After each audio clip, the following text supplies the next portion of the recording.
because of what the Lord has done for us. And now let the weak say, I am strong. Let the poor say, I am rich because of what the Lord has done for us. Give thanks with a grateful heart. Give thanks to the Holy One. Give thanks because He's given Jesus Christ His Son. Give thanks with a grateful heart. Give thanks to the Holy One. Give thanks because He's given Jesus Christ His Son. And now let the weak say, Hello ပြန်တင်ရအောင်သင်ခန်းစာပြန်စရအောင်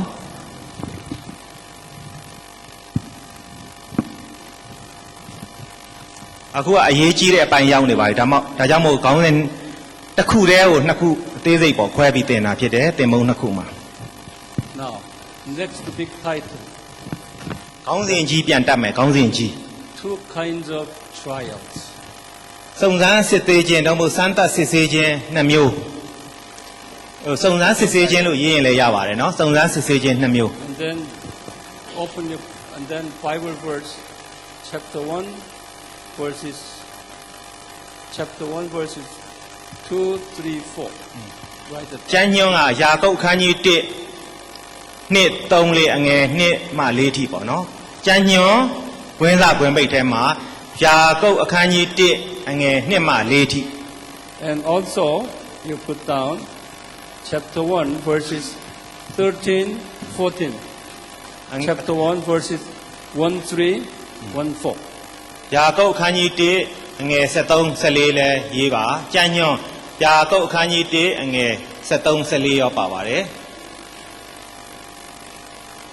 So you have to write those verses there. Okay, now, Can would you read together first? အော် sorry Verses. Open your Bible. Take your time. Take your time. Yeah, slowly. ယာကုပ်1ကိုကျွန်တော်တို့အားလုံးလှန်ပြီးတော့ခုနကျမ်းညွှန်းတွေကိုဖတ်ရမယ်ယာကုပ်1အငယ်2မှ4ထိရင်ဖတ်မယ်ကျွန်တော်အားလုံးကျမ်းစာအုပ်ကိုဖွင့်ရအောင်ယာကုပ်အခန်းကြီး1အငယ်2မှ4ထိအရင်ဖတ်မယ်ပြီးမှ73 14ကိုဒုတိယထပ်ဖတ်မယ်ယာကုပ်အခန်းကြီး1အငယ်2မှ4ငါညီအကိုတို့သင်တို့၏ယုံကြည်ခြင်းကိုစစ်ကြောစုံစမ်းခြင်းအရာသည်သီးခံခြင်းကိုပွားစေတတ်သည်ဟုသိမှတ်လျက်ဒူဒူပြားပြားစုံစမ်းနှောက်ယှက်ခြင်းနှင့်တွေ့ကြုံသောအခါဝမ်းမြောက်စရာအကြောင်းသက်သက်ဖြစ်သည်ဟုမှတ်ကြလော့သင်တို့တွင်အလင်းမချိုးတဲ့ပဲစေစစုံလင်မိအကြောင်းသီးခံခြင်းစိတ်သည်အကုန်အစင်ပြုပြင်ပါစေ73နဲ့14ကိုဆက်ဖတ်ရအောင် Verse 13 and verse 14. အပြစ်သွေးဆောင်ခြင်းကိုခံရသောသူမိသည်ကဘုရားသခင်သည်ငါ့ကိုသွေးဆောင်တော်မူသည်ဟုမပြောစေနှင့်မကောင်းသောအရာသည်ဘုရားသခင်ကိုမသွေးဆောင်နိုင်ရာကိုယ်တော်သည်လည်းအဘယ်သူကိုမျှအပြစ်သို့သွေးဆောင်တော်မမူ Even ဒီ verse, တမအချေစိတ်ဇဲငင်ဖျားယောင်းခြင်းကိုခံတော်သူမိသည်ကအပြစ်သွေးဆောင်ခြင်းသို့ရောက်တတ်၏ verse 14 and 15 until 15. 15ကိုပါဆက်ဖတ်သွားရအောင်တတ်မဲ့သောစိတ်သည်ပရိသေတွေယူ၍ဒုစရိုက်ကိုပွားတတ်၏ဒုစရိုက်သည်လည်းပြည့်စုံလျင်သေခြင်းကိုပွားတတ်၏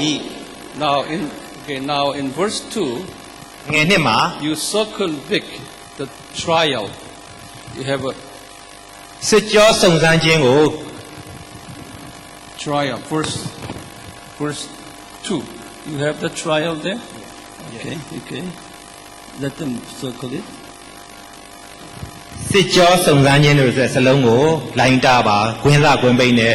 စက်ဝိုင်းထဲမှာထည့်ပေးပါ And verse 14 and 15, no, 13 and 14, you have a trial there too. Circle it. 73နဲ့14မှာလည်းကျွန်တော်တို့တွေ့ရတဲ့အပြစ်သွေးဆောင်ခြင်းဘုရားသွေးဆောင်ခြင်း And ဆိုတဲ့အ verse ရာကို 14, နောက်ပြီးတော့14မှာပါတဲ့ဖျားယောင်ခြင်းအပြစ်သွေးဆောင်ခြင်းဆိုတဲ့အရာတွေကိုကျွန်တော်လိုင်းတားထားရအောင်ကွင်းစကွင်းပိတ်နဲ့ထားပါအောင်73မှာရှိတဲ့အပြစ်သွေးဆောင်ခြင်းသုံးလုံးတော့ကွဲသွားတယ်เนาะအဓိပ္ပာယ်တူတူပါပဲ14မှာပါတဲ့အပြစ်သွေးဆောင်ခြင်းဆိုတဲ့နှစ်ခုကိုလည်းလိုင်းတားထားပါသုံးမဟုတ်စက်ဝိုင်းထဲမှာထားပါ Now, verse 2, trial, and verse 13, trial, a different trial. ဒီမှာဗမာလိုလည်းအသုံးနှုန်းကွဲတယ်နော်ဘာလို့လဲဆိုတော့အခန်းအငယ်1မှာပါတဲ့စစ်ကြောစုံစမ်းခြင်းနဲ့နံပါတ်အငယ်73 14မှာပါတဲ့အပြစ်သွေးဆောင်ခြင်းကအဓိပ္ပာယ်မတူပါဘူးတဲ့မူရင်းမှာလဲ In your language, it translates the same. Okay? Yes the terms is a little bit different but not so clear Okay. Now, in original manuscript, the verse 2 trial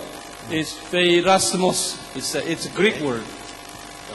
Okay? And then verse 13, 14, trial, in Greek word, is a phairazo. A different expression. ဒီမှာကျမ်းစာမူရင်းကျမ်းစာ Greek လို့ထဲမှာအငယ်1မှာပါတော့စစ်ကြောစုံစမ်းခြင်းဟာ Phairasmos လို့ရေးထားပါတယ်ဒီဘက်နံပါတ်1ပြီးတော့အငယ်73 14မှာပါတဲ့အပြစ်သွေးဆောင်ခြင်းကိုတော့ Phairazo လို့ရေးပါတယ်ဒီမှာ Phair လို့ရေးထားတယ်နော် Phair လို့ပြန်ပြောင်းရေးပါ Phairazo လို့ရေးထားတယ်ဒါကြောင့်အတိတ်ပဲခြင်းလည်းမတူဘူးစလုံးပေါင်းခြင်းလည်းမတူပါဘူးနှစ်အငယ်1မှာကပါတဲ့စုံစမ်းခြင်းကို Phairasmos လို့ခေါ်တယ်အငယ်73နဲ့14မှာပါတဲ့အပြစ်သွေးဆောင်ခြင်းဆိုတဲ့စုံစမ်းခြင်းက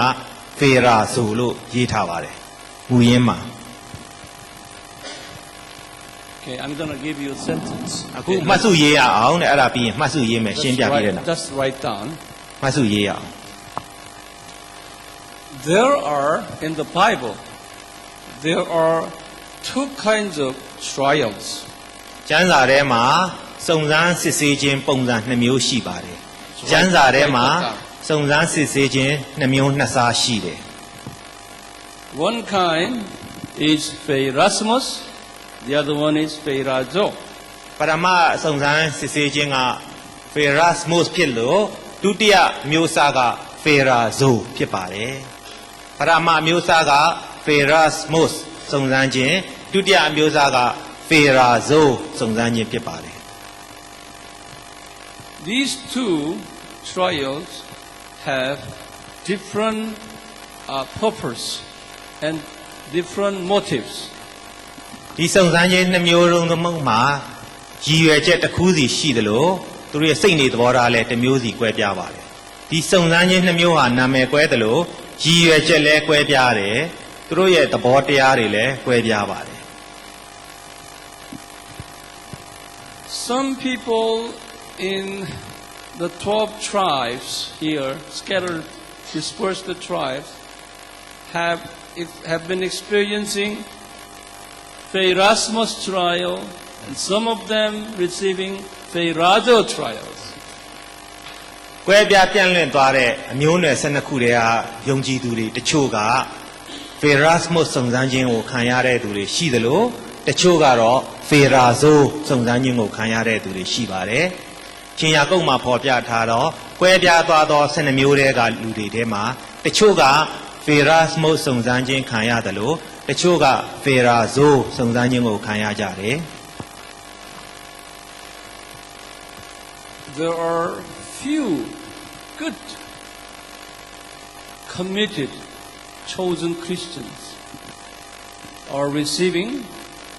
Phairasmos trial. This is a blessing trial. ရွေးချယ်ခံရသောတစ္ဆာရှိသော Few, small few. numbers. အနည်းငယ်များသောရွေးချယ်ခံရသောတစ္ဆာရှိသောခရိယန်များသာလျှင်ကောင်းကြီးခံစားဖို့အတွက် Phairasmos စုံစမ်းခြင်းကိုခံရတယ်။အနည်းငယ်သောတ တစ္ဆာရှိသောယုံကြည်သူအ ਨੇ စုကသာလျှင်ကောင်းကြီးခံဖို့အတွက် Pharismos စုံစမ်းခြင်းကိုခံရကြတယ်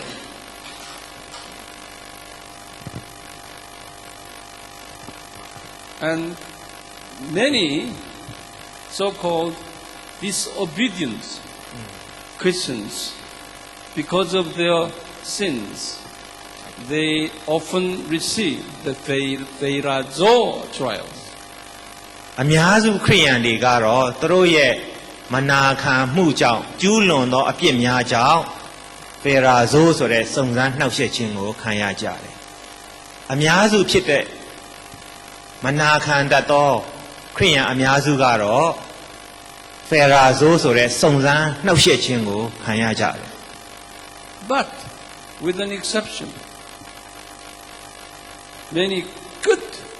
Christians also, for God's special plan, okay, receiving the Phairazo trials. သို့တော်ချွင်းချက်အနေနဲ့အနည်းငယ်သောကောင်းသောခရိယန်တွေလည်းပဲသူတို့ကိုဖေရာဇိုးစုံစမ်းခြင်းကိုဘုရားသခင်အကြံစီတော့ရခံရတာရှိပါတယ်ချွင်းချက်အနေနဲ့ကောင်းမွန်သောခရိယန်အနည်းငယ်ဟာလည်းပဲဘုရားရဲ့အလိုတော်အကြံစီတော်အရာဒီဖေရာဇိုးစုံစမ်းနှောက်ယှက်ခြင်းကိုခံရကြတာလည်းရှိပါတယ် This is, for instance, right here. ဥပမာအဖြစ်ဒီနေရာမှာကြည့်ရအောင် After the 40 days of fasting, Jesus received Phairazo trial from devil. Right here in Matthew 4:1. မဿဲခန်းကြီးလေးအငယ်လေးမှာကျွန်တော်အားလုံးသိတယ်သခင်ယေရှုကိုယ်တိုင်လည်းရက်40အစာရှောင်ပြီးပြန်လာတဲ့အခါစာဒမာနရဲ့ဖေရာဇိုးစုံစမ်းနှောက်ယှက်ခြင်းကိုခံခဲ့ရပါတယ်မဿဲ4:4မှာပါတယ် However, ဘာပဲဖြစ်ဖြစ် in the Epistle of James, okay, those dispersed the 12 tribals got two kinds of trials here. Mainly, good minority Christians, the Erasmus trial, and uncommitted, sin-committing, okay, Christians. This Phairazo trial. Nothing to do with this and this. Only this one. Okay? okay ကွဲပြားသွားသော12မျိုးနယ်တဲကလူနည်းစုသာလျှင်လူနည်းစုကတစ္ဆာရှိသောဘုရားကိုကြည်ညိုသောလူနည်းစုကတော့ဒီ Pharismos စုံစမ်းခြင်းကိုခံရကြတာဖြစ်တယ်ဒီရွယ်ချက်တွေအတွက်ဒါပေမဲ့အများစုကတော့အများစုဘုရားကိုမဆက်ကပ်သောမနာခံသောခရိယန်တွေကတော့သူတို့ရဲ့ကျူးလွန်သောအပြစ်နဲ့လောဘတွေကြောင့်ဖေရာဇိုးစုံစမ်းနှောက်ယှက်ခြင်းကိုခံရတယ်ဒါပေမဲ့အဲ့ဒီမနာခံတဲ့အပြစ်ကျူးလွန်တဲ့ခရိယန်တွေကဒီနှစ်ချက်နဲ့မဆိုင်ဘူးတဲ့အောက်နှစ်ချက်နဲ့မဆိုင်ပါဘူးတဲ့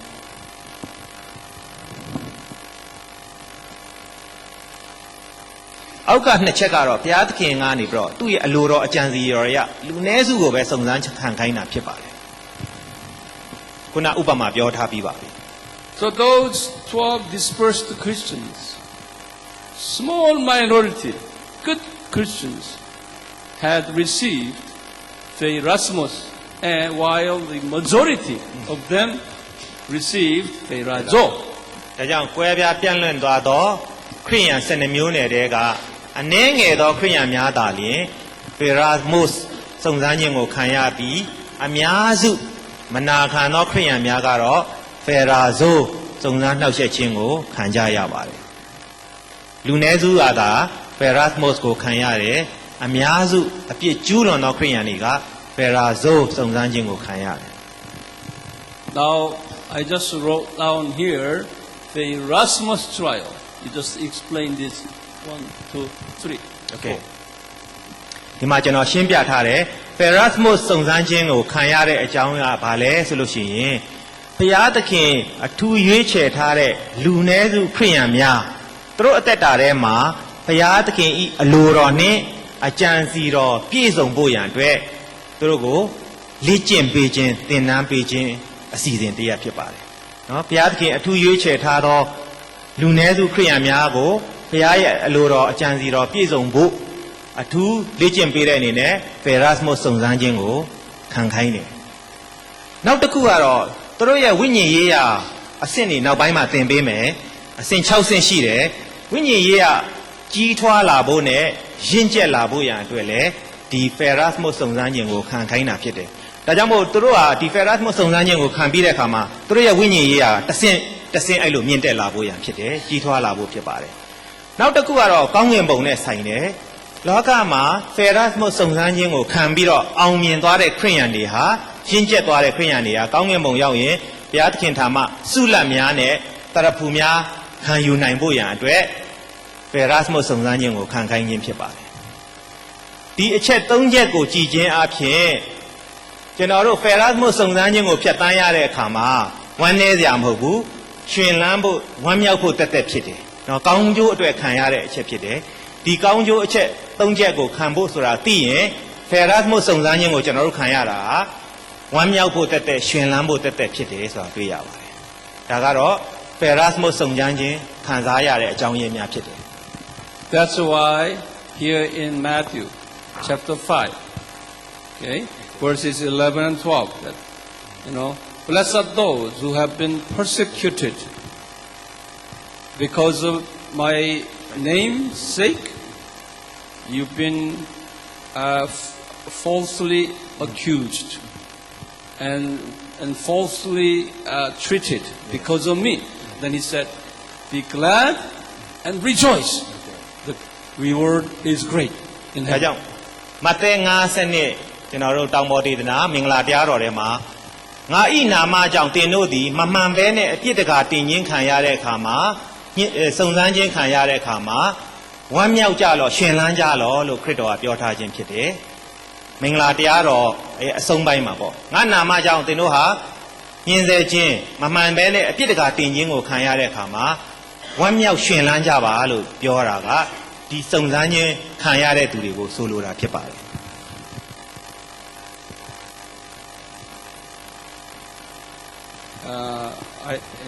Eli, you have to write all Bible verses. Okay? Now in James chapter 1 verse 2, he says the same. Erasmus, brethren, when you receive the Erasmus trial, okay, you rejoice, jubilant. အဲ့တော့ယာကုပ်1နှစ်ကလည်းဒီဟာနဲ့အတူတူပဲယာကုပ်အခန်းကြီး1ငယ်2ကလည်းတောင်ပေါ်ဒေသနဲ့အတူတူပဲညီကိုတို့အင်းတို့ဒီဖေရတ်မုတ်စုံစမ်းခြင်းခံတဲ့အခါမှာဝမ်းမြောက်ကြပါရှင်လန်းကြပါလို့တိုက်တွန်းထားပါတယ် And upon receiving this Erasmus trial, and you will build up the patience, endurance. Oh, yes. Okay? အဲ့ဒီလိုဖေရတ်မုတ်စုံစမ်းခြင်းကိုမင်းတို့ခံရတဲ့အခါမှာမင်းတို့ရဲ့တီးခံခြင်းကိုတိုးပွားစေတယ်လို့လည်းပြောထားပါတယ်ကျွန်တော်တို့ခရိယန်တွေဒီလိုဖေရတ်မုတ်စုံစမ်းခြင်းကိုခံစားခြင်းအပြင်ကျွန်တော်တို့မှာရှိတဲ့တီးခံစိတ်ကိုလည်းတိုးပွားစေတယ်လို့သူကပြောထားပါတယ် You have served the Lord Jesus faithfully. You sacrificed for the Lord in every aspect. Still, you receive persecution. You don't make enough money. You have a children problem, family problem. ခင်ဗျားဟာခရစ်တော်အတွက်အသက်ကိုပူဇော်ထားပေမဲ့တစ္ဆာရှိစွာအမြဲတမ်းအမှုတော်ဆောင်ပေမဲ့ခင်ဗျားမှာပြဿနာကတော့ကြုံရအောင်မှမလွယ်ဘူးငွေကြေးအမြဲတမ်းမပြည့်စုံတာတွေညှင်းဆဲခြင်းခံရတာတွေမိသားစုပြဿနာတွေကတော့ကြုံတွေ့နေရမှာပဲဒါဖြစ်တယ်တဲ့နော်ခင်ဗျားဘလောက်ပဲခရစ်တော်ကိုကိုပူဇော်ထားခရစ်တော်ကိုတစ္ဆာရှိစွာဘလောက်ပဲအစေခံခင်ဗျားအသက်တာမှာစုံစမ်းခြင်းကခံရမယ်ညှင်းဆဲခြင်းကတော့ခံရမှာပဲငွေကြေးမလုံလောက်မှုပြဿနာများမိသားစုပြဿနာများသားသမီးပြဿနာများခံစားနေရခြင်းဟာဒီအချက်ဖြစ်တယ်ဆိုတာသိမှတ်ထားပါ You pray every day. You love people. You forgive others against you. ခင်ဗျားက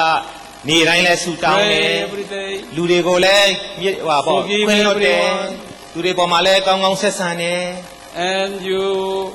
you give 1/10, even more money to God. ဆယ်ဖို့တစ်ဖို့အပြင်အလှူကိုလည်းဘုရားသခင်အတွက်တစ္ဆာရှိရှိအမြဲတမ်းလှူပါတယ်ပူဇော်ပါတယ်ဆယ်ဖို့တစ်ဖို့အပြင်ကိုခင်ဗျာမှန်မှန်ပို့ပြီးတော့ပူဇော်တဲ့သူလည်းဖြစ်နေမယ် But you have your husband problem. ဒါပေမဲ့ခင်ဗျားမှာလင်မယားဆိုင်ရာပြဿနာလည်းရှိနေအောင်ပါပဲ Your husband drinking alcohol all the time and beating me. မျိုးသမီးများအနေနဲ့တကယ်လဲကျွန်တော်ရှိတယ်ယောက်ျားတကားအမြဲတမ်းရက်တောက်ပြီးတော့အမှုတော်ဆောင်နဲ့သူမိန်းမကိုအမြဲတမ်းရိုက်နှက်နေတယ်ဆဲဆိုနေတာတကယ်လဲရှိပါတယ် Children are not doing good. School, they don't even study hard. ဒါသမီးတွေကလည်းစာလည်းကောင်းကောင်းမကြိုးစားဘူး position တွေလည်းညံ့တာတွေလည်းတွေ့ရမှာပါပဲ They behave very badly. သူတို့ရဲ့အပြုအမူတွေကလည်းအင်မတန်ကြမ်းတမ်းရိုင်းဆိုင်တာတွေကိုလည်း They တွေ့ကြုံရ drink မှာပဲ alcohol, they drink, they smoke, and they even take, dope, all kinds of problems. သူတို့ရက်တွေလည်းတောက်ကြမယ်ကလေးတွေကဆေးလိပ်လည်းတောက်မယ်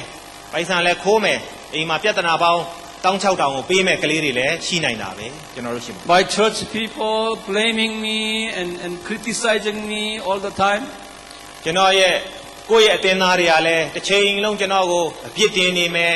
အမြဲတမ်းဝေဖန်နေမယ်ဒါတွေလည်းခံရနေမှာပဲ And people said something wrong with her, or something wrong with him, because, but nothing wrong. ကိုကတော့ဘာမှမမှားဘူးတိုးတော်လဲလူတွေကဒီလူတော့တစ်ခုခုမှားနေပြီဒီလူတော့တစ်ခုခုချောနေပြီဆိုတာမျိုးလည်းပြောခံရလိမ့်မယ်ကိုကဘာမှမမှားပေမဲ့မှန်းနေပေမဲ့လူတွေကကျွန်တော်တို့ကိုအပြစ်တင်မယ်ဒီလူတော့မှားနေပြီဒီလူတော့လမ်းလွဲနေပြီဆိုတာမျိုးလည်းကျွန်တော်တို့ခံရလိမ့်မယ်တဲ့ There were some few, this kind of Christians in the 12 tribes, dispersed tribes at the time. ထိုအချိန်ခါတုန်းကလည်းအခုကျွန်တော်ပြောသွားသလိုခံစားရတဲ့ခရိယန်အ ਨੇ စုရှိပါတယ်တဲ့ဟိုအချိန်ခါတုန်းကလည်းလူမျိုးနယ်စု12စုထဲမှာကျွန်တော်ပြောသလိုခံစားမှန်ပေမဲ့အပြောဆိုမလွတ်တဲ့ခရိယန်တွေအ ਨੇ ငယ်ရှိပါတယ် So they sent the letters to James. James,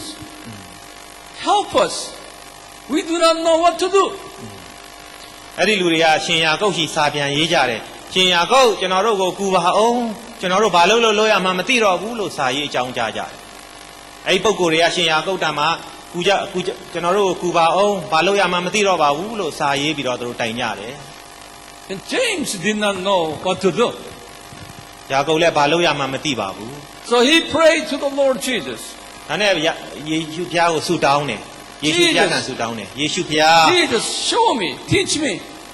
ယေရှုဖျားကျွန်တော်ကိုဖော်ပြပါတွင်တင်ပါ It was because James also had received this kind of Erasmus in his life. ဘာလို့လဲဆိုလို့ရှိရင်ယာကုပ်ကိုယ်တိုင်ဤကဲ့သို့ဖယ်ရတ်မတ်စုံစမ်းခြင်းကိုသူကိုယ်တိုင်ခံစားနေရလို့ဖြစ်တယ်ဘာလို့လဲဆိုယာကုပ်ကိုယ်တိုင်လည်းဖယ်ရတ်မတ်စုံစမ်းခြင်းကိုသူကိုယ်တိုင်ခံစားနေရတယ် So James was asking Jesus, tell me your plan in our lives.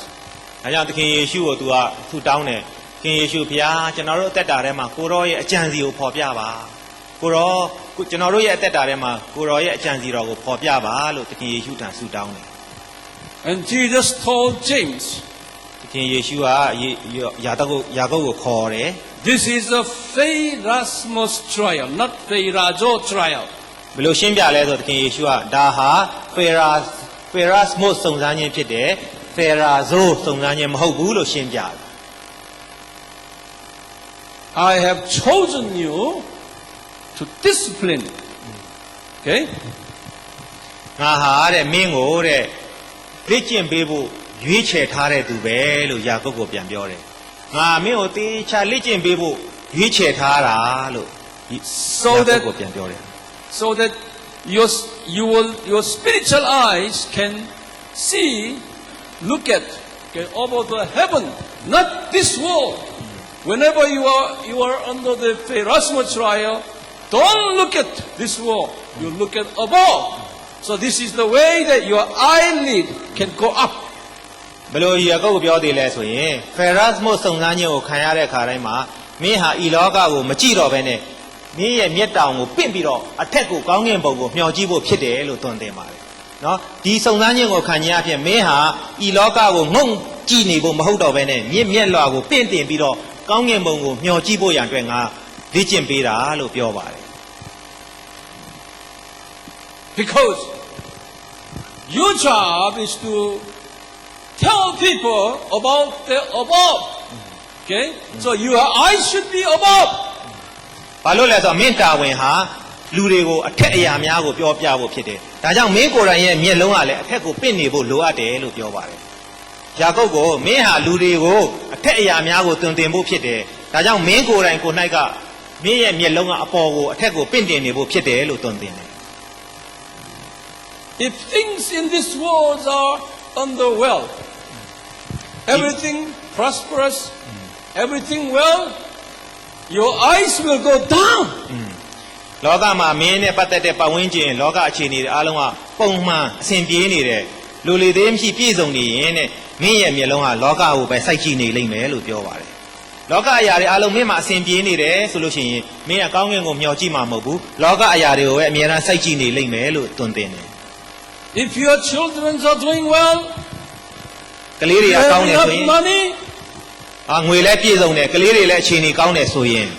many church people coming to your church, ခင်ဗျအသင်းတော်ကိုလည်းအသင်းသားတွေယာနဲ့ချီပြီးလာတယ်ဆိုရင် everything goes well, အဲ့ဒါဆိုအားလုံးအဆင်ပြေနေတာပဲ and your eyes will go down. ခင်ဗျရဲ့မျက်စိကအောက်ကိုပဲငုံကြည့်တော့မယ်အဲ့ဒီအရာတွေကိုပဲကြည့်နေတော့မှဖြစ်တယ်ဖះကိုပြန်မကြည့်တော့ဘူး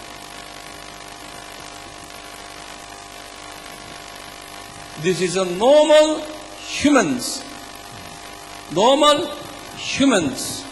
common character. When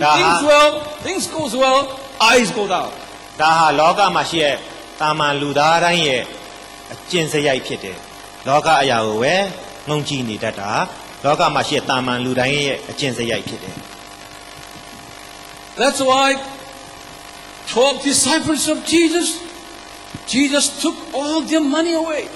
even family away. ဒါကြောင့်မို့သခင်ယေရှုကတပည့်တော်12ပါးစလုံးမှာရှိတဲ့ငွေကြေးတွေဥစ္စာတွေအားလုံးကိုသိမ်းယူလိုက်တယ်တခါတည်းကသူတို့မိသားစုတွေအားလုံးကိုပင်ရုပ်သိမ်းလိုက်တယ်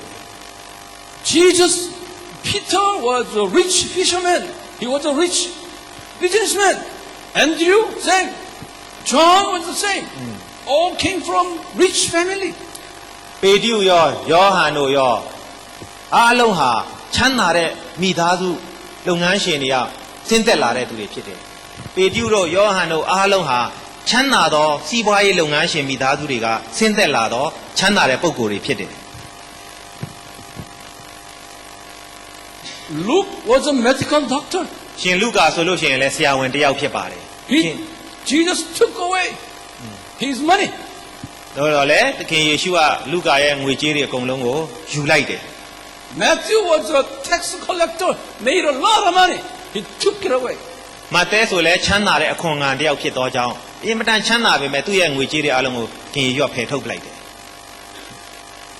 Saint Paul was highly educated. He had all kinds of things. Okay? He was a high position. He took it away. He had a lot of money. He took it away. ရှင်ပေါလုဆိုလည်းအင်မတန်ပညာရည်မှာကြီးချင်းမြင့်မားသောသူဖြစ်တယ်ချမ်းသာပြီးအစစ်မြင့်တဲ့သူဖြစ်တော်များလည်းပဲအဲ့ဒီအရာအလုံးကိုခင်ယေရှုကဖယ်ရှားပလိုက်တယ် Why? ဘာဖြစ်လို့လဲ God knew their weak area, their weakness. Okay? When they have everything, naturally they will go down.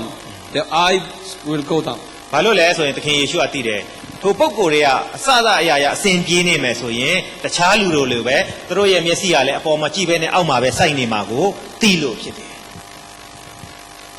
But God, that's not the God really want. God really want God's servant who has power, money, children blessing, everything worldly blessings. Then look up there. That's the God wants. Okay? ဘုရားသခင်လိုရှိတာကလူတွေကိုငွေကြေးကောင်းကြီးတွေနော်သူ့ရဲ့လူတွေကနော်သားသမီးကောင်းကြီးတွေအရာခတ်သိမ်းလောကကောင်းကြီးတွေပြည့်စုံတာထက်သူ့ကိုမျှော်ကြည့်တာကိုသာဘုရားကပို့အလိုရှိလို့ဖြစ်ပါတယ် But not many people can do this. ဒါကြောင့်မဲ့အဲ့ဒီလိုအထက်ကိုမျှော်ကြည့်တဲ့အလုပ်မျိုးကိုခရိယန်များမလုပ်နိုင်ပါဘူးခရိယန်လူနည်းစုကသာလုပ်နိုင်တာဖြစ်တယ် In the Bible, ကျမ်းစာထဲမှာ tell ပြင် me, who was that kind of man? ထိုပုဂ္ဂိုလ်မျိုးခင်ဗျားတို့မှတ်မိသလောက်ပြောပြပါကျမ်းစာထဲမှာပါတဲ့ကျွန်တော်ပြောတဲ့ပုဂ္ဂိုလ်မျိုးလူနည်းစုပဲရှိတယ်ဘယ်သူတွေလဲပြောပြပါ Who? ဘယ်သူတွေလဲဟမ် Job. Yeah. Job. And နောက်ရှိသေးတယ်ယောဘရဲ့အရင်ပိုင်းမှာsomething Noah Noah. Yes, Noah too. ဟုတ်ပါတယ်နော်ရေးဆိုလည်းမှန်တယ်ဒါပေမဲ့အဓိကလူပုဂ္ဂိုလ်တယောက်ရှိတယ် And who else? Saint Paul Abraham It's not Saint Paul. No. Saint ရှင်ပေါမဟုတ်သေး ဟမ် အော် Moses It's Abraham and King David. အာဗြဟံနဲ့ဒါဝိဒ်မင်းကြီးပါပါတယ်အာဗြဟံလည်းပါတယ်ဒါဝိဒ်မင်းကြီးလည်းပါတယ် They had worldly things, သူတို့မှာလောကဥစ္စာပြည့်စုံတယ် but they did not depend on the worldly things. They really looked upon the kingdom of heaven. သူပုဂ္ဂိုလ်တွေကလောကဥစ္စာပြည့်စုံပေမဲ့သူတို့မျက်စိကလောကအရာကိုစိတ်မကြည့်ဘဲနဲ့ဘုရားရဲ့နိုင်ငံတော်ကိုမျှော်ကြည့်တော်သူများဖြစ်တယ် But Solomon failed. ဒါပေမဲ့ရှောလမုန်မင်းကြီးကြာဆုံးသွားတယ်သို့တော့ရှောလမုန်ဖခင်ဒါဝိဒ်အောင်မြင်ပေမဲ့ရှောလမုန်မင်းကြီးကြာဆုံးသွားတယ် Because of that worldly prosperity, he fell down. ရှောလမုန်ကြာဆင်းတာဘာလို့လဲဆိုတော့လောကအရာတွေသူ့မှာပြည့်စုံကြွယ်ဝလွန်းတဲ့အကြောင်းအဲ့ဒီအရာတွေကြောင့်သူကြာဆုံးသွားရတာဖြစ်တယ်လောကအရာများပြည့်စုံကြွယ်ဝလွန်းလို့ရှောလမုန်ဟာထိုအရာတွေအပြင်သူ့သက်တာကြာဆင်းသွားရတယ် Still, there are not many, များစွာမရှိပါဘူး few rich, prosperous, blessed, Abraham like, King David like Christians in America, Canada, Korea, Australia. They really use their possessions, okay, their blessings for God's people's, okay, missions. အဲ့တော့ထိုခုနပြောတဲ့ပုဂ္ဂိုလ်မျိုးတွေအမေရိကန်နိုင်ငံမှာကိုရီးယားနိုင်ငံမှာဩစတြေးလျနိုင်ငံမှာဥရောပတိုက်မှာလူနည်းစုရှိပါတယ်ထိုပုဂ္ဂိုလ်တွေကအင်မတန်ချမ်းသာလောကဥစ္စာအင်မတန်ချမ်းသာကြွယ်ဝပေမဲ့သူတို့ပိုင်ဆိုင်တဲ့အရာတွေကိုဘုရားသခင်ရဲ့သာသနာနဲ့ဘုရားရဲ့လူတွေရဲ့လုပ်ငန်းမှာသုံးစွဲကြပါတယ်ထိုပုဂ္ဂိုလ်မျိုးလူနည်းစုပဲလောကမှာရှိတယ်သူတို့ကသူတို့ပိုင်ဆိုင်တဲ့ဥစ္စာတွေကိုဘုရားရဲ့သာသနာတော်အတွက်နဲ့ဘုရားသခင်ရဲ့လူတွေကောင်းစားဖို့အတွက်ထုတ်လုပ်သုံးစွဲကြတဲ့သူတွေဖြစ်တယ် God will not give this kind of people the Erasmus trial. ထိုကဲ့ God will not. ထိုကဲ့သောပုဂ္ဂိုလ်မျိုးကိုဘုရားသခင်ကစုံစမ်းနှောက်ယှက်ခြင်းပေးတွေ့မှာမဟုတ်ဘူးတဲ့ They don't need any trial. ဘာလို့လဲဆိုတော့သူတို့ကိုယ်တိုင်ကဒီအထက်ကိုမျှော်ကြည့်နေတဲ့အကြောင်းသူတို့မှာဘာစုံစမ်းခြင်းမှပေးဖို့မလိုအပ်တော့ဘူးသင်တန်းပေးဖို့မလိုအပ်တော့ဘူး Because their eyes are always up. Okay? They use their money, everything for God's kingdom. So no need for trial. Always in a lot, emergency.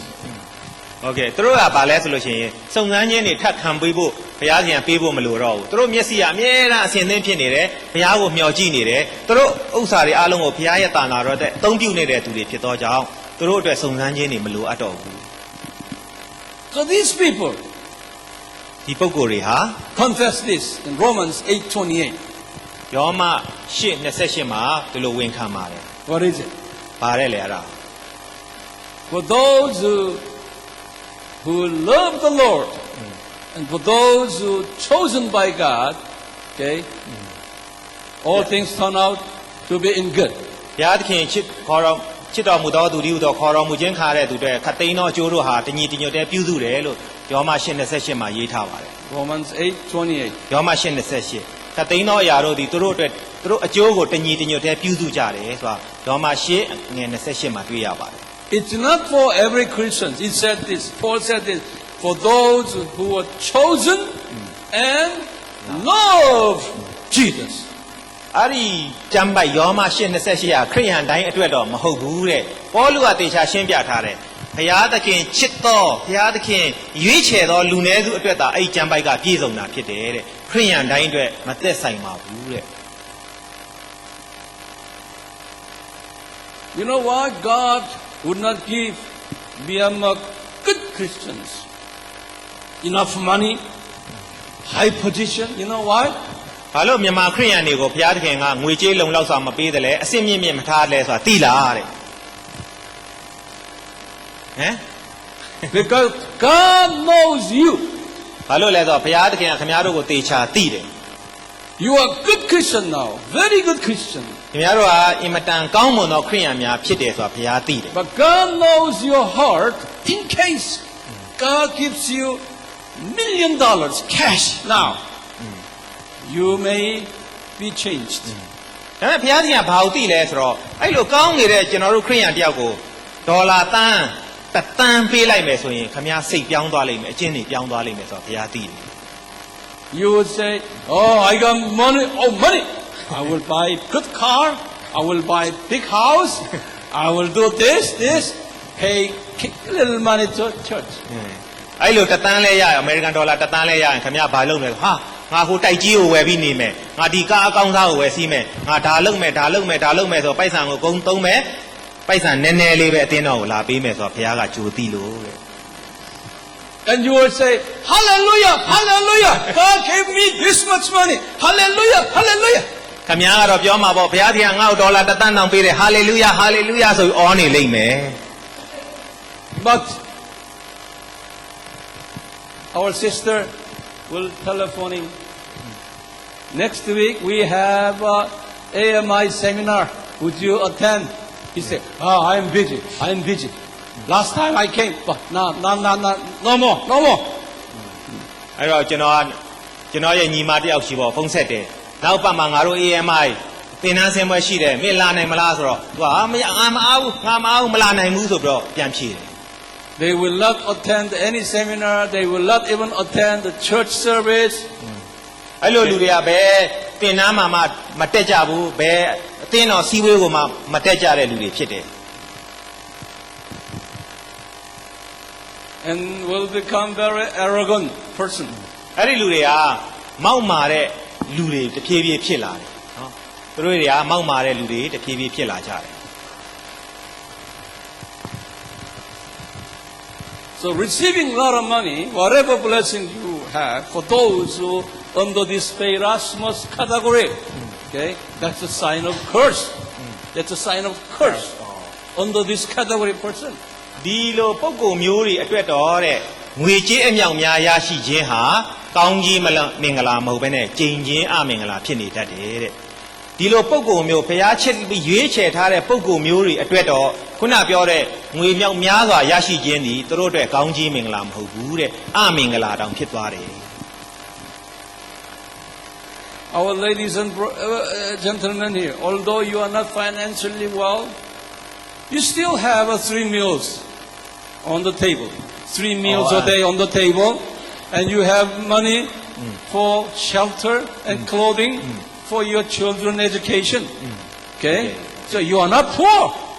ဒီမှာရှိတဲ့ပုံကိုယ်တွေပေါ့နော်ခင်ဗျားတို့ရှင်မှာဟာငါမှငွေကြေးမလုံလောက်ဘူးလို့ခင်ဗျားညှိတွားနေရင်လည်းပဲတဲ့တကယ်တမ်းပြန်စဉ်းစားကြည့်ပါတနေ့ကိုခင်ဗျားနဲ့ခင်ဗျားမိသားစုအတွက်ထမင်း3လက်စားစရာသပွဲပေါ်မှာအများအားရှိနေတယ်နောက်ပြီးခင်ဗျားမှာဝတ်စရာအဝတ်ကောင်းကောင်းမွန်မွန်လည်းရှိနေသလို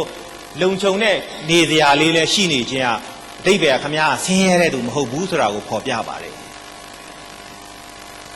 Many of you have cellular phone in your pocket. You are not poor. ခင်ဗျားတို့တွေကလူတော်များများကိုကျွန်တော်သတိထားကြည့်မိတယ်ဆယ်လူလာဖုန်းတွေ GSM ဖုန်းတွေကင်ထားတယ်အဲ့ဒါဆိုမဆင်းရဲတဲ့ပြင်ချမ်းသာနေတယ်ခင်ဗျားတို့ Some of you have a computer in your house. တချို့လူတွေဆိုရင်ကျွန်တော်တို့ကွန်ပျူတာတွေနော်အိမ်မှာရှိပြီးသုံးစွဲနေတာတွေ့ရတယ် So you are not poor. အဲ့လိုပုံကိုယ်တွေကမဆင်းရဲပါဘူး There are million people cannot even eat 3 meals a day. ကမ္ဘာမှာတန်ပေါင်းများစွာပုံကိုယ်တွေတနေ့သမင်း3နတ်မှန်မှန်မစားရတဲ့သူတွေရှိနေပါတယ်နော်တန်ပေါင်းများစွာကတနေ့သမင်း3နတ်မှန်မှန်မစားရတဲ့တနတ်ထဲနဲ့ပြီးတဲ့လူတွေလောကမှာတန်ပေါင်းများစွာရှိပါတယ် According to the UN statistics, 1/3 of human population are under the starvation. No water, drinking water, no food for 3 meals. ကပ္ပကုလသမဂ္ဂရဲ့စစ်တမ်းတရက်အရာကပ္ပလူဦးရေအားလုံးရဲ့သုံးပုံတစ်ပုံဟာတောက်သုံးရင်နဲ့စားစရာအစာလုံလောက်စွာမရှိဘဲအငတ်ပေးဆိုင်နေပါတယ်တဲ့ကပ္ပကုလသမဂ္ဂရဲ့စစ်တမ်းတရက်အရာကပ္ပလူဦးရေရဲ့သုံးပုံတစ်ပုံဟာတောက်သုံးရင်မလုံလောက်မှုနဲ့စားနဲ့အရိုက်ခါမလုံလောက်မှုကြောင့်အငတ်ပေးဆိုင်နေတာတွေ့ရတယ် So you are not poor, you are rich. ဒါကြောင့်ဒီမှာရှိနေတဲ့လူတွေအားလုံးကမဆင်းရဲပါဘူးအားလုံးချမ်းသာကြပါတယ် How many of you do not have cellular phone now? Do not have. Would you raise your hand? ဆယ်လူလာဖုန်းကိုခါမှမချိတ်နိုင်တဲ့သူတွေလက်ထောက်မှာကျွန်တော်လည်းထောင်ထားပါတယ် How many of you do နော် not? ဆရာမတို့ကရှိပါတယ်နော် ညာလို့မရဘူးဆယ်လူလာဖုန်းမချိတ်နိုင်တဲ့သူတွေပဲတောင်းမှာရှိတဲ့သူကမထောင်ကြမလို့ပါဘူး So now we have, just raise your hand. ခဏထောင်ထားပါအောင်သိကျင်လို့ပါဘယ်နှစ်ယောက်လောက်များလဲဆိုတာရှိတဲ့လူကတော့မထောင်နဲ့နော်အမှန်တိုင်းပဲလုပ်အောင် Okay. Now down. About little around 70% that do not have cellular phone. ကျွန်တော်ခန့်မှန်းချက်အရ80ရာခိုင်နှုန်းလောက်ကဆယ်လူလာဖုန်းမကင်နိုင်ကြပါဘူးတဲ့ How many of you do not have motorbike? ခင်ဗျားတို့ထဲမှာထပ်ပြီးတော့မော်တော်ဆိုင်ကယ်မစီးနိုင်တဲ့သူတွေရှိရင် Do not have. မော်တော်ဆိုင်ကယ်ကိုယ်ပိုင်မရှိတဲ့သူတွေလက်ထောင်မရှိတဲ့လူနော်ရှိတဲ့လူမထောင်ရဘူး Okay. ကျွန်တော်ရှိပါတယ် Okay. Half. တဝက်လောက်ကမော်တော်ဆိုင်ကယ်ကိုယ်ပိုင်မရှိကြဘူး There are many people even to cannot even think of buying motorbike. လူပေါင်းမြောက်များစွာဟာတဲ့မော်တော်ဆိုင်ကယ်ပိုင်ဖို့မဆိုထားနဲ့ဝယ်ဖို့တောင်စိတ်မကူးနိုင်တဲ့လူတွေအများကြီးရှိပါတယ်တဲ့ So since I am a missionary man, I've been traveling all over the world, poor countries. Over here, your country is not poor country. ကျွန်တော်ကဘာတဝမ်းသာနာပြုဆရာတယောက်အနေနဲ့သွားတဲ့အခါမှာဆင်းရဲတဲ့နိုင်ငံတွေအများကြီးရောက်ခဲ့ပူပါတယ်ခင်ဗျားတို့တိုင်းပြည်ကဒီလောက်ကြီးမဆင်းရဲသေးပါဘူးတဲ့နော်ကျွန်တော်သာနာပြုဆရာတယောက်အနေနဲ့ကဘာနိုင်ငံအများကိုသွားဘူးတဲ့ဆင်းရဲတဲ့နိုင်ငံအများကြီးကိုရောက်ဘူးတဲ့ဗမာပြည်ဟာပြောတဲ့လောက်ကြီးမဆင်းရဲသေးပါဘူးတဲ့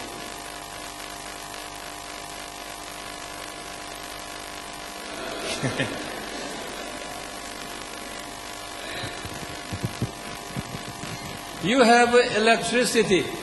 Electricity. ဒီမှာကျွန်တော်ရက်စက်မီ24နာရီရတယ်ဒီမျိုးက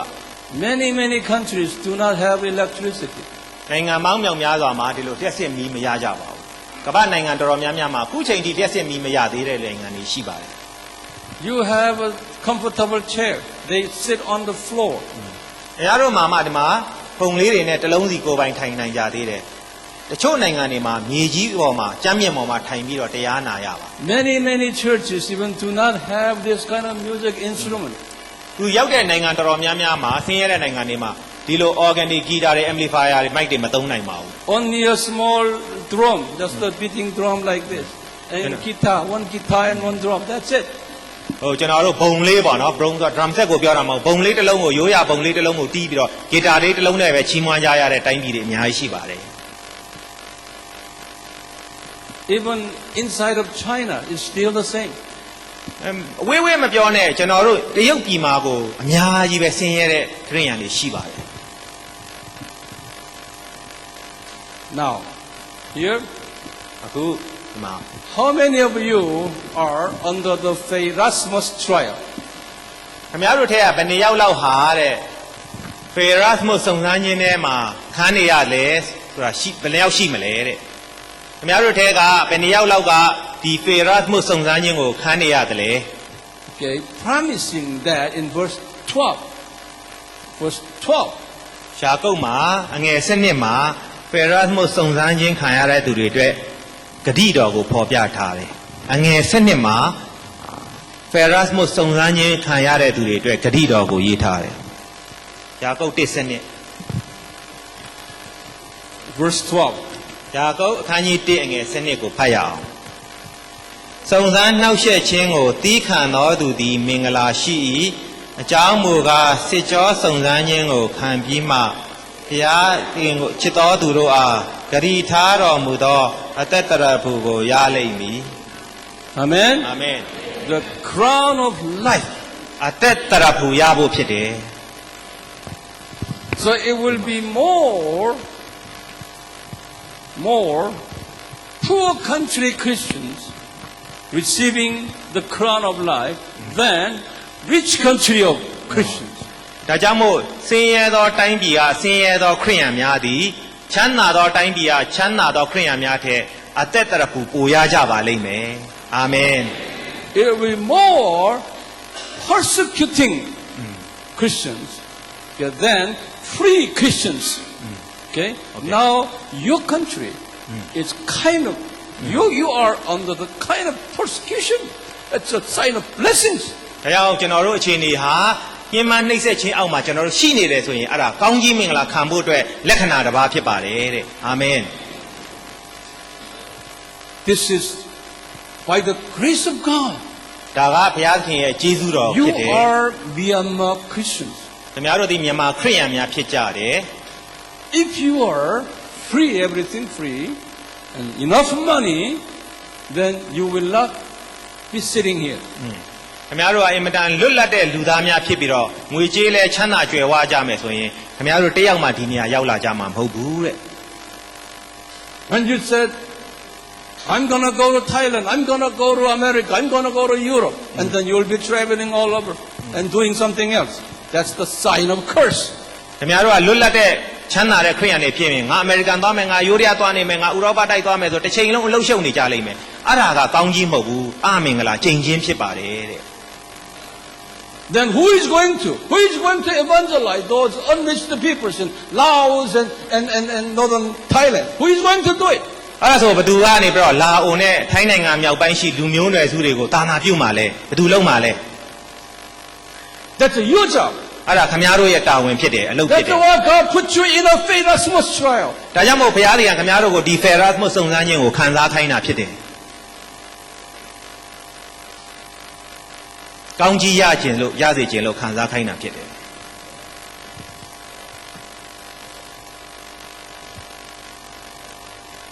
These Erasmus Christians, those days, okay,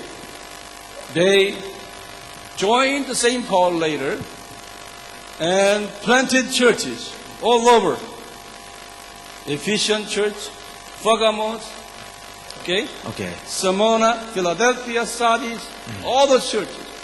နောက်ပိုင်းမှာဒီသူတို့ခေတ်ကပေါ့နော်ယာကုပ်ခေတ်က Ferasmus ခံစားရတဲ့ခရိယန်များဟာ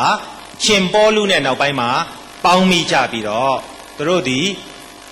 အေဖက်အသင်းတော်စမုရဏအသင်းတော်တာတိအသင်းတော်ပေရကန်အသင်းတော်ဖိလာဒေလဖိအသင်းတော်စတဲ့အသင်းတော်ပေါင်းများစွာကိုတည်ဆောက်ခဲ့ကြတယ်တည်ထောင်ခဲ့ကြတယ်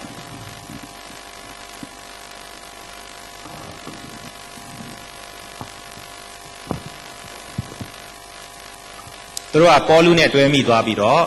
ဖိလာဒေလဖိအသင်းတော်ပေရကန်အသင်းတော်သာတိရအသင်းတော်စမုရဏအသင်းတော်အေဖက်အသင်းတော်စတဲ့အသင်းတော်ပေါင်းများစွာကိုတည်ဆောက်ခဲ့ကြတယ် Like our missionary Steve here. He used to be a successful businessman. Okay? ကျွန်တော်တို့နဲ့အတူပါလာတဲ့ဆရာစတီဗ်လည်းအရင်တုန်းကသူကအောင်မြင်သောစီးပွားရေးသမားတစ်ယောက်ဖြစ်ခဲ့ဘူးတဲ့ God took all his possession out. ဘုရားသခင်ကသူ့ရဲ့ဥစည်းစိမ်ဥစ္စာတွေအကုန်လုံးဖယ်ပလိုက်တယ် And he said, I want to commit my life to the God's work. အဲ့နဲ့နောက်ပိုင်းမှာဆရာစတီဗ်ကသူ့အသက်တာတစ်ခုလုံးကိုဘုရားရဲ့အမှုတော်မြတ်တွေစက္ကန့်အနှံလိုက်တယ် Would you stand up, please? ကျေးဇူးပြုရမတ်တက်ရပေးပါတဲ့ Now ဆရာစတီဗ် he, ဖြစ်ပါတယ် now he is a 63 years old man. သူကအခုချိန်အသက်63နှစ်တောင်ရှိနေပြီ But his parents prayed for him. His parents, all his brothers and sisters are God's full-time servants, pastors and missionaries. သူ့ရဲ့ညီကိုမောင်နှမတွေမိဘဆွေမျိုးတွေအားလုံးဟာအချိန်ကြီးအမှုတော်ဆောင်တွေဖြစ်တယ် He is the only one did not obey Jesus. အစတော့ကသူတယောက်တည်းပဲခရစ်တော်ကိုမနာခံတဲ့သူတယောက်ဖြစ်ခဲ့တယ် So God took all his possession out. အဲ့ဒါကြောင့်မို့သူ့ရှိတဲ့ပိုင်ဆိုင်တဲ့အရာတွေကိုဘုရားသခင်အကုန်လုံးဖယ်ထုတ်ပလိုက်တာဖြစ်တယ် So he surrendered. နောက်ဆုံးသူလက်မြောက်ရှုံးပေးရတယ်ဘုရား And he went to Bible college and seminary, became a pastor. နောက်ပိုင်းမှာသူကတင်းဘုရားအကျမ်းစာကျောင်းကိုသူ့ကျမ်းစာကျောင်းကိုလာတက်ပြီးတော့အမှုတော်ဆောင်တင်းဥဆရာတစ်ပါးဖြစ်လာခဲ့ရတယ် And Jennifer, you stand up. အဲဒီသူဆရာတော်ကို But လည်း by the grace of God, he married a very nice lady. she wants to be the servant of God. She. तू ဟာဘုရားသခင်ကျေးဇူးတော်ကြောင့်ဤကဲ့သို့ကောင်းမွန်သောဇနီးတဲ့ကိုရကြည်တယ်။ तू ဇနီးတဲ့ကလည်းဘုရားကိုတကယ်ဆက်ကပ်ခြင်းသောဇနီးတဲ့ကောင်းဖြစ်ခဲ့တယ် So about 10 years ago, they recommitted for the full-time God's work. ။လွန်ခဲ့တဲ့10နှစ်လောက်ကလင်မယားနှစ်ယောက်လုံးကဘုရားသခင်ကိုအချိန်ပြည့်မှုတော်ဆောင်ဖို့ရတဖန်ဆက်ကပ်ခဲ့ပြန်တယ် So they gave up all comfort in Korea and came to your country 6 years ago. ။ဒါကြောင့်မို့လွန်ခဲ့တဲ့6နှစ်ကလေးကကိုရီးယားမှာရှိတဲ့သူတို့ရဲ့တာယာတဲ့ပျော်ရွှင်တဲ့ဘဝအသက်တာနဲ့စီးစိမ်တွေကိုစွန့်ပစ်ပြီးတော့မြန်မာနိုင်ငံမှာလာပြီးမှုတော်ဆောင်နေတာ6နှစ်လောက်ရှိပါပြီ His 2 children, they just left their children, okay, in Korea. God had taken care of them very well. ။သူတို့သားသမီးနှစ်ယောက်ကိုကိုရီးယားမှာပဲထားခဲ့ပြီးသူတို့ဗမာပြည်ကိုထွက်လာတဲ့အခါမှာကိုရီးယားမှာရှိတဲ့သူတို့ရဲ့သားသမီးနှစ်ယောက်ကိုဘုရားသခင်ကပြုစုစောင့်ရှောက်ပြီးတော့တာဝန်ယူခဲ့တယ် But a few years ago, that baby child, she took him to Myanmar. Now, baby child is in Myanmar. ။ဒါပေမဲ့နောက်ပိုင်းကျမှဒီဆရာတော်ကနေသူ့ရဲ့သားတစ်ယောက်ကိုဗမာပြည်ခေါ်လာတာအခုချိန်မှာတော့သားတစ်ယောက်ကတော့ဗမာပြည်ရောက်နေပါပြီ The son, the boy, was crying. He wants to go back. He wanted to go back. But now he loves Myanmar now. ။စတော့ကတော့ကိုရီးယားကိုပြန်သွားခြင်းလို့တစ်ချိန်လုံးငိုနေတယ်ပြန်သွားရင်ပြန်သွားမယ်ဒါပေမဲ့အခုတော့သူဗမာပြည်ကိုချစ်လာပါပြီတဲ့ကလေးလေးကလည်း So they have been under the Erasmus trial. ။အဲဒါဒီဇနီးမောင်နှံဟာဖယ်ရတ်မို့စုံစမ်းခြင်းတွေကိုဖျက်ဆီးခဲ့ရတဲ့သူများဖြစ်ကြတယ် And now I asked them, do you love Myanmar? And Myanmar people said, I love Myanmar people more than Koreans. They said that. ။အဲ့တော့ကျွန်တော်သူတို့ကိုမေးတယ်။မင်းဗမာပြည်သားတွေကိုချစ်ရလားလို့သူတို့ဇနီးမောင်နှံကိုမေးတဲ့အခါမှာသူတို့ကဘယ်လိုပြန်ပြေလဲဆိုတော့ကျွန်တော်တို့ကကိုရီးယားလူမျိုးတွေထက်ဗမာလူမျိုးတွေကိုပိုချစ်ပါတယ်လို့ပြန်ဖြေကြတယ်တဲ့ Even they say, we want to die in this country. ကျွန်တော်ဒီတိုင်းပြည်မှာပဲအသေးခံသေသွားရင်လည်းအသေးခံဟိုပါပေါ့သေပါစေလို့ပြောပါတယ် After we die, they bury their body in this land, not Korea. မင်းဒီမှာသေသွားရင်တော့မင်းကိုအလောင်းကိုကိုရီးယားပြန်တယ်မှာမဟုတ်ဘဲနဲ့ဒီတိုင်းပြည်မှာပဲမြုပ်နှံမှာလို့ကျွန်တော်ပြောတယ် Without this Erasmus trial, they wouldn't be sitting here. ဒီဖယ်ရတ်မို့စုံစမ်းခြင်းကိုသူတို့မခံစားရဘူးဆိုရင်သူတို့ဇနီးမောင်နှံဒီနေရာမှာလာထိုင်နေမှာတောင်မဟုတ်ဘူးတဲ့ When they were in Korea, they used to ride a nice car, comfortable, air-conditioned, nice car. When they came to this country, no car. ကြားဘူးမှာပေါ့တဲ့ပြတ်သိမ့်လို့သိမ့်မရအောင် All Myanmar people inside, one foreigner standing inside there, squeezing. အဲ့တော့မြန်မာလူမျိုးတွေကနော်အဲ့နိုင်ငံသားတယောက်တွေ့ရင်အဲ့နာမှာပဲသူတို့အိတ်နေလေရှိတယ်ပြန်မထပေးဘူးပေါ့နော်နေရာမပေးဘူး She lowered herself down because of this Erasmus trial. ဆရာတော်ကသူ့ကိုယ်သူဒီဖယ်ရတ်မို့စုံစမ်းခြင်းအတွက်ကိုနှိမ်ချခဲ့တာဖြစ်တယ် There will be many missionaries like this, okay, out of this Tachilek area to Laos, Northern Thailand. သူတို့နှစ်ယောက်တည်းမဟုတ်ဘူးဒီတာချီလိတ်တစ်ဝိုက်မှာရှိတဲ့အမှုတော်ဆောင်တွေကလည်းလာအိုနဲ့ထိုင်းလင်းနိုင်ငံအတွက်ဖယ်ရတ်မို့စုံစမ်းခြင်းခံရမဲ့လူတွေပေါ်ထွက်လာမှာဖြစ်တယ် After Erasmus, God will send you out to those areas. Why? Because God wants to give you the crown of life. ခင်ဗျားတို့ကိုလည်းဖယ်ရတ်မို့စုံစမ်းခြင်းကိုခံစေပြီးတော့ခုနပြောတဲ့တာနာကွက်တွေတဲကိုဘုရားတို့ကိုဆေလွတ်မှာဖြစ်တယ်ဘာလို့လဲဆိုတော့ဘုရားသခင်ခင်ဗျားတို့ကိုအသက်တရပူချီးမြှင့်ခြင်းလို့ဖြစ်ပါတယ်အာမင် Amen. အာမင် Who wants to be a missionary? သာသနာပြုခြင်းတဲ့သူဘယ်သူရှိလဲ Raise your hand. လက်ထောင်ပြပါသာသနာပြုခြင်းတဲ့သူများရှိရင်လက်ထောင်ပါ Once you raise your hand, you cannot cancel it. လက်ထောင်ပြီးရင်ပြန်ပြီးတော့ပြန်ချလို့မရတော့ဘူးเนาะဂရီကိုပြန်ဖြတ်လို့မရတော့ဘူးလက်ထောင်ပြီးတဲ့လူတွေက Stand up. မတ်တက်ရ Let me ပေးပါ see. ကျွန်တော်ကြည့်ပြရစေမတ်တက်ရပေးပါ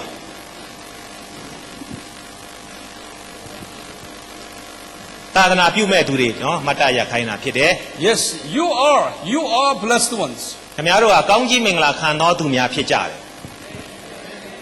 The people out there are waiting for you. အပြင်မှာရှိတဲ့ပျောက်ဆုံးသောဝိညာဉ်တွေကခင်ဗျားတို့ကိုစောင့်ဆိုင်းနေတယ် Do not allow foreign missionaries to take care of your fishes there. ခင်ဗျားတို့ရဲ့ငါးတွေအပြင်မှာအများကြီးရှိတယ် တိုင်းတစ်ပါးကတာနာပြုစရာတွေလာပြီးခင်ဗျားတို့ဖမ်းရမယ့်ငါးတွေကိုဖမ်းမသွားပါစေနဲ့တဲ့ Korean missionaries, American missionaries, UK missionaries. We cannot serve them because they're different looking, different culture,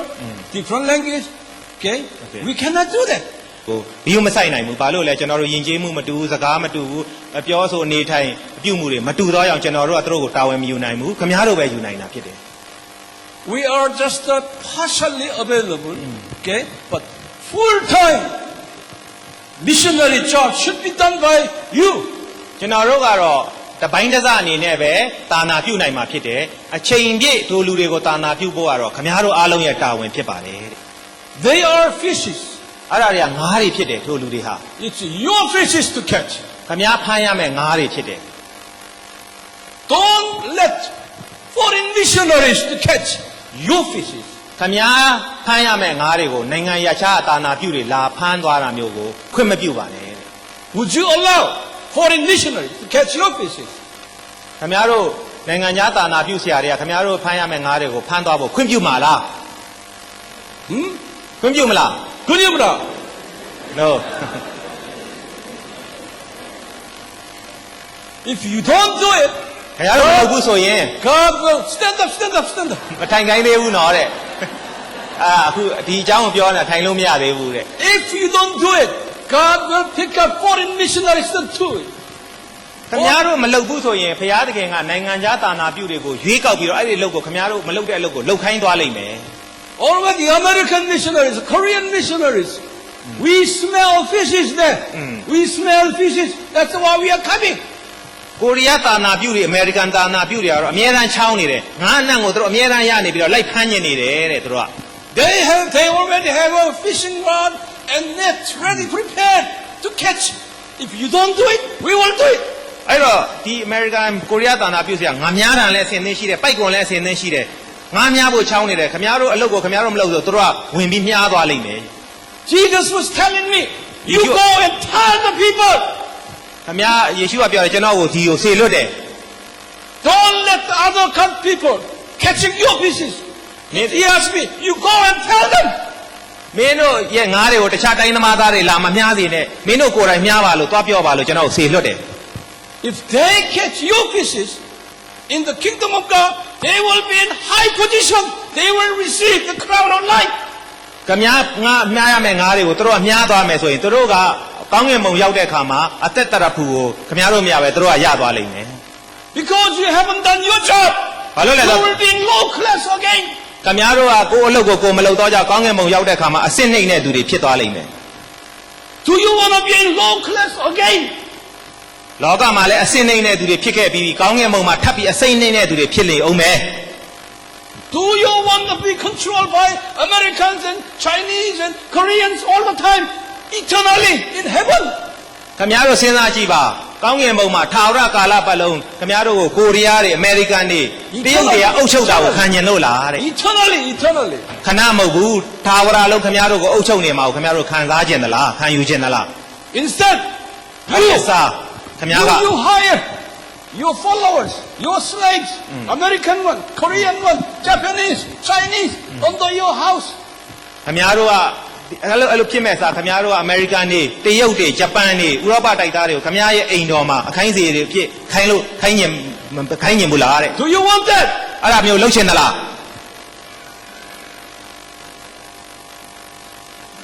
You know why? ဘာဖြစ်လို့လဲ You သိ know လား why I yell out like this? ဘာလို့ကျွန်တော်ဒီလိုပြောနေရတာလဲသိလား If I motivate you, encourage you, okay, for leadership, then God said He wants to bless me. That's why. ခင်ဗျားတို့ကိုကျွန်တော်ကအဲ့လိုအားပေးမယ်လှုံ့ဆော်မယ်ခင်ဗျားတို့ကိုသင်တန်းပေးမယ်ဆိုလို့ရှိရင်ကျွန်တော်ကိုဘာလို့လဲဆိုကျွန်တော်ကိုဘုရားကကောင်းကြီးပေးခြင်းလို့အဲ့လိုလှုပ်ခိုင်းတာဖြစ်တယ် As you go higher and higher, I will be go higher and higher together. That's why. ကျွန်တော်ခိုင်းတယ်လို့ခင်ဗျားတို့ကလှုပ်မယ်ဆိုရင်ခင်ဗျားတို့ရဲ့အစဉ်တန်းလည်းတဖြည်းဖြည်းမြင့်တက်လာမှာဖြစ်တယ်လို့ကျွန်တော်လည်းခင်ဗျားတို့နဲ့အတူအစဉ်တန်းတဖြည်းဖြည်းမြင့်တက်လာဖို့ရန်ဖြစ်တယ်တဲ့ If you are lower, I'll be lower. ကျွန်တော်ဘလောက်ပြောခင်ဗျားတို့ကအနှိမ့်မှာပဲနေနေတယ်ဆိုကျွန်တော်လည်းအနှိမ့်မှာပဲခင်ဗျားတို့အတူလိုက်နေရလိမ့်မယ် That's why you have to do it. ဒါကြောင့်မို့ခင်ဗျားတို့ကလှုပ်ကိုလှုပ်ရမှာဖြစ်တယ်တဲ့ Amen. အာမင် Sit down. ပြန်ထိုင်လို့ရပြီ There's one more here. တစ်ခုဆက်တင်အောင်မယ် Feirazo. ဖေရာဇိုးစုံစမ်းနှောက်ယှက်ခြင်း Feirazo is this. Put down number one is ဟော when you commit sins against God, God allows you, okay, kind of a penalty. ခမည်းကခရိယန်ဖြစ်ပေမဲ့အပြစ်ဒုစရိုက်တစ်ခုကျူးလွန်မယ်ဆိုရင်ဘုရားသခင်ကအပြစ်ပေးခြင်းအနေနဲ့ဒီစုံစမ်းခြင်းကိုခံခိုင်းမှာဖြစ်တယ်ခမည်းခရိယန်ဖြစ်ပေမဲ့အပြစ်ကျူးလွန်ရင်ဘုရားကခမည်းကိုအပြစ်ဒဏ်ခတ်တဲ့အနေနဲ့ဖေရာဇိုးစုံစမ်းခြင်းကိုခံစားခိုင်းမှာဖြစ်တယ် So you have to repent over your sins whenever you receive Feirazo. ဒါကြောင့်မို့ခမည်းတို့ဖေရာဇိုးစုံစမ်းနှောက်ယှက်ခြင်းကိုခံတဲ့အခါတိုင်းနောင်တရဖို့လိုတယ်ဖေရာဇိုးစုံစမ်းခြင်းခံရတဲ့အခါတိုင်းကျွန်တော်တို့ပြန်လဲနောင်တရဖို့လိုတယ်အပြစ်ကိုဆုံးလို့ဖို့ဖြစ်တယ် There were many dispersed the 12 tribes group people there. I would say about 90% of people there, okay, under the Feirazo. ကွဲပြားပြန့်လွင့်သွားတဲ့လူမျိုးနွယ်စု12မျိုးထဲမှာ90ရာခိုင်နှုန်းလောက်ကဖေရာဇိုးစုံစမ်းခြင်းကိုခံရကြတယ်။ကွဲပြားသွားတဲ့လူမျိုးနွယ်စုအားလုံးရဲ့90ရာခိုင်နှုန်းလောက်ဟာသူတို့အပြစ်ကြောင့်ဖေရာဇိုးစုံစမ်းခြင်းကိုခံစားရကြတယ် Those rich Christians ။ချမ်းသာတဲ့ခရိယန်တွေ did not help the poor Christians. ဆင်းရဲတဲ့ခရိယန်တွေကိုမကူညီခြင်းကြဘူး So God gave them Feirazo, ။ဒါကြောင့် punishment. ဒါကြောင့်ဘုရားသခင်ကအဲ့ဒီချမ်းသာတဲ့ခရိယန်တွေကိုဖေရာဇိုးကိုသူတို့ဆုံးမခြင်းအနေနဲ့ပေးတယ် They did not help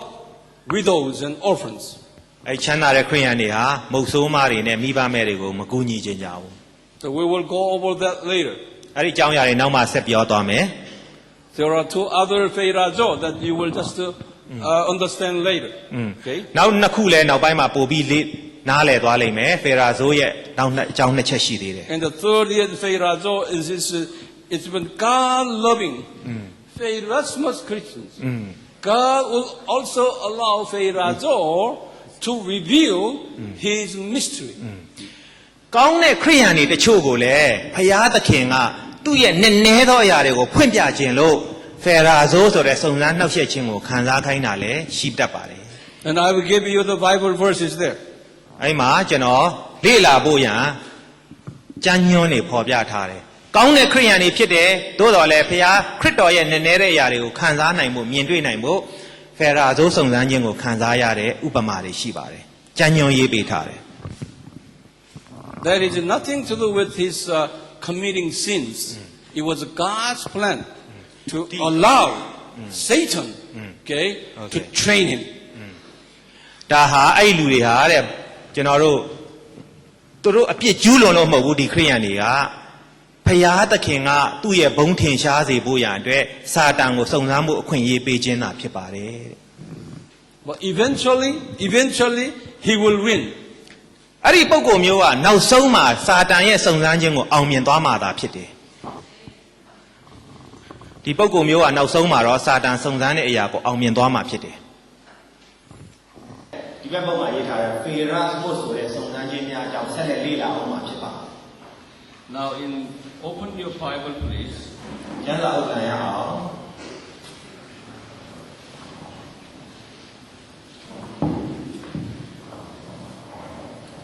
ယာကုပ်တစ်ကိုပြန်ထားရအောင် In verse 2, အငယ်1မှာ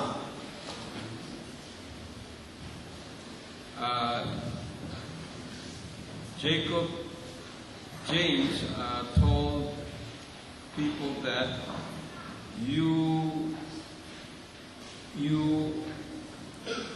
you are under the trial. Okay, here in verse 2. Okay, you ငယ်1ကိုဖတ်ကြည့်အောင်ငါညီအကိုတို့သင်တို့၏ယုံကြည်ခြင်းကိုစစ်ကြောစုံစမ်းခြင်းအရာသည်အဲ့လိုပြရပါတယ် Okay, in this case, let me explain this one again. ဒါကိုပြန်ပြီးရှင်းပြခြင်းနဲ့ See, you brother, it says, brethren, my brethren, that not, it does not refer to all Christians there. သူကညီငါညီအကိုတို့လို့တွင်ရင်သားရင်တွေကိုညီညွတ်တော့ကြောင့်ဒီနေရာမှာခရိယန်အားလုံးကိုညီညွတ်တာမဟုတ်ပါဘူးတဲ့ဒီနေရာမှာငါညီအကိုတို့လို့ယာကုပ်ကပြောထားတဲ့အတွက်အိသားနဲ့သက်ဆိုင်တဲ့ခရိယန်အားလုံးကိုညီညွတ်ထားခြင်းမဟုတ်ပါဘူး Only those who are under the Erasmus trial. ဘသူတွေကိုပဲညီညွတ်တယ်လဲဆိုရင် Erasmus စုံစမ်းခြင်းကိုခံရတော့ခရိယန်များကိုပါညီညွတ်ပါလေတဲ့ Erasmus စုံစမ်းခြင်းကိုခံရတော့ခရိယန်များကိုပါညီညွတ်ပါ Those good, faithful Christians ကောင်းသောတစ္ဆာရှိသောခရိယန်များကိုဆိုလိုတယ်အသက်တာကောင်းသောတစ္ဆာရှိသောခရိယန်များကိုဆိုလိုတယ် Now, we consider those faithful Christians under the Erasmus trial. Their kinds of trials, at least we can see in 5 ways. 5 ways Erasmus trials. အဲ့တော့ခုနပြောတဲ့ Erasmus စုံစမ်းခြင်းကိုခံရတဲ့ကောင်းသောခရိယန်တွေခံရတဲ့စုံစမ်းခြင်းကိုခွဲခြားစိတ်ဖြာကြည့်တဲ့အခါမှာကန္တာ၅ခုမှခံနေရပါတယ်သူတို့ခံစားရတဲ့ Erasmus စုံစမ်းခြင်းတွေပြီး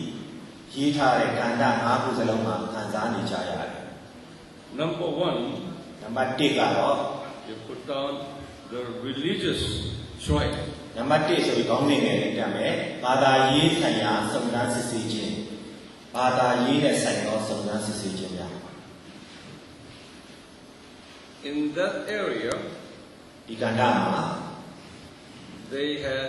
at least 3 kinds of people, 3 kinds of religious background people. ဒီကန္တာမှာဘာသာရေးနောက်ခံသမိုင်း3ပိုင်းရှိတဲ့မျိုးစုတွေရှိတွေ့ရမယ်နောက်ခံသမိုင်း3မျိုးနဲ့လူစုကိုတွေ့ရပါတယ်ဘာသာရေးနောက်ခံသမိုင်း3မျိုးတွေ့ရပါတယ် For instance, say in Galatia, Pontus, okay, all these, all those areas, Asia, the original native people living there, okay, they have their own folk religion, okay. โอเคအဲ့တော့ပြောချင်တာကဂလာတိပြည်ပုံတိပြည်စားတဲ့တိုင်းပြည်မှာအာရှပြည်တို့မှာရှိတဲ့ Cappadocia, ကပိဒေါနီပြည်เนาะခုနပြောတဲ့ပုံတိပြည်ဂလာတိပြည်အာရှိပြည်ကပိဒေါနီပြည်မှာနေတဲ့ even Antioch, အန်ဒီ Damascus, ဒမတ်စကတ်မနေ့ကထည့်တဲ့ပေါ့နော်အန်ဒီအုပ်လည်းပါတယ်ဒမတ်သက်ဒမတ်စကတ်လည်းပါတယ်အဲ့ဒီမှာရှိတဲ့လူတွေဟာသူတို့ရဲ့ရိုးရာဘာသာရေးရှိပြီးသားဖြစ်ပါတယ်အထက်ပါဒေသကလူတွေမှာသူတို့ရဲ့ရိုးရာဘာသာတရားရှိနေပြီးဖြစ်တယ် and these people, original nationals, okay, local people, hated those Jewish Christians. ဒေသခံလူတွေကယူဒလူမျိုးခရိယန်ဘာသာတွေကိုမုန်းတီးတယ်တို့ဒေသခံလူတွေကခရိယန်ဘာသာဝင်ယူဒလူမျိုးတွေကိုမုန်းတီးတယ် It is because their gospel preaching was very exclusive, that Jesus is God, He died on the cross, resurrected, ascended, He's coming back again. And all other religions are devil religion. Okay? So they really hated those Jewish Christians. ဘာလို့မုန်းတယ်လဲဆိုရင်ယူဒလူမျိုးတွေကဒီလိုတက်သိခံတယ်ယေရှုတပါးတိတာဘုရားဖြစ်တယ်ယေရှုဟာကျွန်တော်တို့အသေးခံတယ်ယုံနာခံတယ်ရှင်ပြန်ထမြောက်တယ်တက်ကြွသွားတယ်အခြားဘာသာမှန်သမျှဟာနတ်ဆိုးနဲ့ဆိုင်တယ်လို့ပြောတော့ကြောင့်သူတို့ကိုမုန်းတာဖြစ်တယ်။နော်ယေရှုတပါးသားလည်းအာနောဘုရားဖြစ်တယ်အသေးခံတယ်ယုံနာခံတယ်ရှင်ပြန်ထမြောက်တယ်ကောင်းကင်ဘုံတက်ကြွတဲ့ဘုရားဖြစ်တယ်အခြားဘာသာမှန်သမျှကနတ်ဆိုးနဲ့သက်ဆိုင်တယ်လို့ပြောတော့ကြောင့်သူတို့ကိုတအားမုန်းကြတယ် So that's the first trials, persecutions coming from. Second group is fellow Jewish Judaism. Okay, Judaism, Jewish people. ခုနဟာနမခအုပ်စုဖြစ်တယ်နော်နမခဝေးအုပ်စုကတော့ဗာလဲဆိုယူဒဘာသာဝင် ဂျူးများဖြစ်တယ်ခရိယန်မဟုတ်ယူဒဘာသာဝင်ဂျူးများဒုတိယအုပ်စု Jewish people who are not the Christians. ဒုတိယအုပ်စုရဲ့ဘာသာရေးကယူဒလူမျိုးဖြစ်တယ်ယူဒဘာသာဝင်ဖြစ်တယ်ခရိယန်မဟုတ်ကြဘူး At the time, already last 500 years BC, 500 years time, many Israeli Judah people had dispersed there already. So they were original, okay, Judah people there. But those people hated newfound religion people who just arrived there. ကဲ Okay? ဟုတ်ကဲ့အဲ့တော့ဒုတိယအုပ်စုက BC 900လောက်ကလေးကအနေနဲ့အရရက်ကိုဝဲနေသွားတော့ယူဒလူမျိုးများဖြစ်တယ်ယူဒဘာသာဝင်တွေဖြစ်တယ်သူတို့ကလည်းပဲ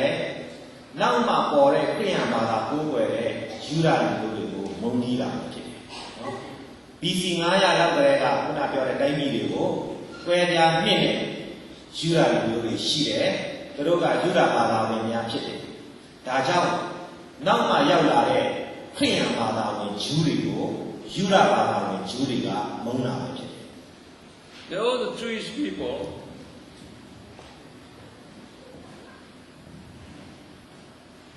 criticize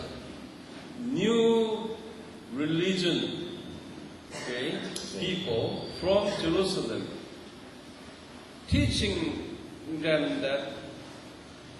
Old Testament Jehovah is Jesus. Okay, Jesus is the God. Jehovah is Jesus. So you guys are wrong. So they receive, because of that message, they receive the persecution from the local Jewish people. အဲ့တော့သူတို့က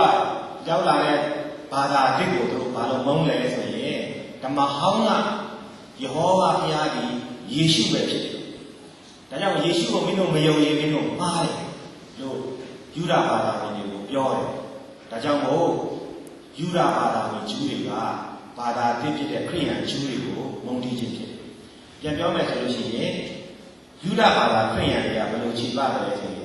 ဓမ္မဟောင်းကယေဟောဝါဘုရားဟာယေရှုခရစ်တော်ပဲဖြစ်တယ်။ဒါကြောင့်မင်းတို့ကယေရှုကိုညှင်းပယ်လို့ရှိရင်မင်းတို့မှားယွင်းနေတယ်လို့တွန်းတင်တယ်။အဲ့ဒါကိုကြားရတဲ့အခါမှာယူဒဘာသာဝင်ဂျူးတွေကမနှစ်သက်ဘူးဒါကြောင့်မုန်းတီးတာဖြစ်တယ် Because those are mainline people's group, okay, powerful people, original native people, and long-time resident Jewish people, they are powerful. They control school system, banking system, all industry systems. Okay? They don't want to give their children schooling, even they cannot even open bank, they cannot do business. It's a discrimination. That's right. ဟုတ်ကဲ့အဲ့တော့ဒီဒေတာကအခြားဘာသာဝင်တွေကလည်းသူတို့ဒေတာမှာသူကဘယ်လိုပါစိုးမိုးပြီးအင်အားကြီးတဲ့လူတွေဖြစ်တယ်ရောက်နေပြီးယူဒဘာသာဝင်ဂျူးတွေကလည်းပဲသူတို့လည်းအင်အားတောင့်တင်းပြီးတော့လွှမ်းမိုးမှုရှိပြီးသားဖြစ်တယ်သူတို့ကစီးပွားရေးဗန်လုပ်ငန်းတွေကိုပိုင်ဆိုင်တယ်ပညာရေးလုပ်ငန်းတွေပိုင်ဆိုင်တယ်ကုန်ထုတ်လုပ်မှုလုပ်ငန်းတွေပိုင်ဆိုင်တယ်အဲ့ဒီအခါမှာနောက်လာတဲ့ခရိယန်ဂျူးတွေကိုသူတို့ကခွဲခြားဆက်ဆံတယ်ဘာလို့နောက်လာတဲ့ဂျူးတွေကစီးပွားရေးလုပ်ငန်းဗန်လုပ်ငန်းမှာလည်းလို့မရှိဘူးကျောင်းလည်းမထောင်နိုင်ဘူးနောက်ပြီးတော့သူတို့ရဲ့ကုန်ထုတ်လုပ်ရေးလည်းမလုပ်နိုင်တော့ကြောင်းခရိယန်ဂျူးတွေကအဲ့ကဏ္ဍတွေမှာခွဲခြားပြီးနေပြီးဆက်ဆံရေးခံရပါတယ်။ပြန်ပြောမယ်ဒီရှိနေတဲ့ဒေတာကအခြားဘာသာဝင်တွေကသူတို့ဒေတာမှာအစွမ်းကြီးတယ်၊တွန်းမှုရှိတယ်။ရောက်လာကြပြီးဖြစ်တဲ့ယူဒဘာသာဝင်ဂျူးတွေကလည်းအဲ့ဒီဒေတာမှာသူတို့တွန်းမှုပြီးသားဖြစ်တယ်။အစွမ်းကြီးပြီးသားဖြစ်တယ်။ဒါပေမဲ့နောက်ဆုံးမှရောက်လာတဲ့ဂျူးခရိယန်တွေကြတော့သူတို့မှာတွန်းမှုအစွမ်းတတ်တိမရှိဘူး။အရင်လူတွေကဒီပွားရေးကံလုပ်ငန်းတွေကိုချုပ်ကိုင်ထားတယ်။ပညာရေးလုပ်ငန်းကိုချုပ်ကိုင်ထားတယ်။နောက်ပြီးတော့ဒီကုန်ထုတ်လုပ်မှုလုပ်ငန်းတွေကိုချုပ်ကိုင်ထားတဲ့အခါမှာနောက်ဆုံးရောက်လာတဲ့ဂျူးခရိယန်တွေကခွဲခြားဆက်ဆံပြီးတော့အင်ခံရပါတယ်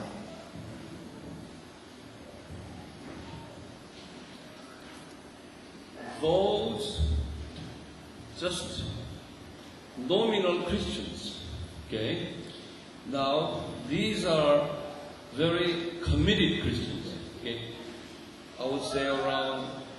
10 to 20%. Okay, these people received that Erasmus trial because they said they were sharing the gospel and claiming Jesus is only God, only Savior, like that. Okay? So, but remaining the other 80% Christians, they don't share the gospel. They are just a nominal Christian. They didn't receive that kind of Erasmus trial. Okay? Their children can find a job and they do good business mixed with others. Got it? ရုပ်ပါတယ်အဲ့တော့ဒီဂျူးခရိယန်တွေရတယ်အပိုင်းရှိတယ်ဒီပိုင်းကတော့တာမန်ခရိယန်တော့အမေရိကန်ခရိယန်တွေဖြစ်တယ်တရင်ကောင်းတွေပါသူတို့ကတော့ညင်မှန်ခွဲခြားဆက်ဆံခြင်းမခံရဘဲနဲ့ကျောင်းတွေတက်လို့ရတယ်စီးပွားရေးတွေလုပ်လို့ရတယ်ကောင်းကောင်းမွန်မွန်ပဲနေလို့ရပါတယ်ဒါပေမဲ့အဲ့ဒါက80ရာခိုင်နှုန်းလောက်ဖြစ်တယ်ဒါပေမဲ့အခုစဉ်းစားကြည့်ခံရတဲ့အုပ်စုကပါတယ်ဆိုတကယ်ကိုဘုရားကိုယုံကြည်ဆက်တတ်တဲ့ဂျူးခရိယန်အုပ်စုဖြစ်တယ်10ရာခိုင်နှုန်း20ရာခိုင်နှုန်းလောက်ပဲရှိတယ်သူတို့ကတော့ယေရှုသားရဲ့ကယ်တင်ခြင်းဖြစ်တယ်လို့ကြွေးကြော်တဲ့သူတွေဖြစ်တယ်ယေရှုမှတပါးအခြားမရှိလို့ကြွေးကြော်တော့ကြောင့်သူတွေကတော့စုံစမ်းခြင်းခံပြီးတော့အခက်အခဲအမျိုးမျိုးရင်ဆိုင်ရတယ်ပြန်ပြောပါမယ်တော့ဂျူးခရိယန်ကလည်းအမျိုးနှစ်စားရှိတယ်ဒီနေ့ကျွန်တော်တို့ခရိယန်တော့ပါလို့လေအမေရိကန်ခရိယန်တာမန်ခရိယန်အုပ်စုကတော့တရင်ကောင်လုံးဝမဟောဘူးအားလုံးနဲ့တဲ့အောင်နေတယ်ဒါကြောင့်သူတို့ကကျောင်းတက်တာလည်းစီပြီးတယ်စီးပွားလုပ်တာလည်းစီပြီးတယ်ဘာမှစုံစမ်းခြင်းမခံရပါဘူးသို့တော်လည်းဒါလူများစု80ရာခိုင်နှုန်းဖြစ်တယ်ဒါပေမဲ့10ရာခိုင်နှုန်း20ရာခိုင်နှုန်းဂျူးခရိယန်တွေကတရင်ကောင်ဟောတဲ့ခရိယန်တွေဖြစ်တယ်ယေရှုတပါးသာလေးရဲ့အင်ရှင်ဖြစ်တယ်ယေရှုသာလည်းတရားမှန်ဖြစ်တယ်ဆိုတာကိုဟောပြောတတ်တဲ့ခါတော့ကြောင့်သူတို့ကမုန်းတီးခံရတယ်ဒီစုံစမ်းခြင်းတွေအားလုံးကို10ရာခိုင်နှုန်း20ရာခိုင်နှုန်းဆက်ကတဲ့ခရိယန်တွေကခံရခြင်းဖြစ်ပါတယ်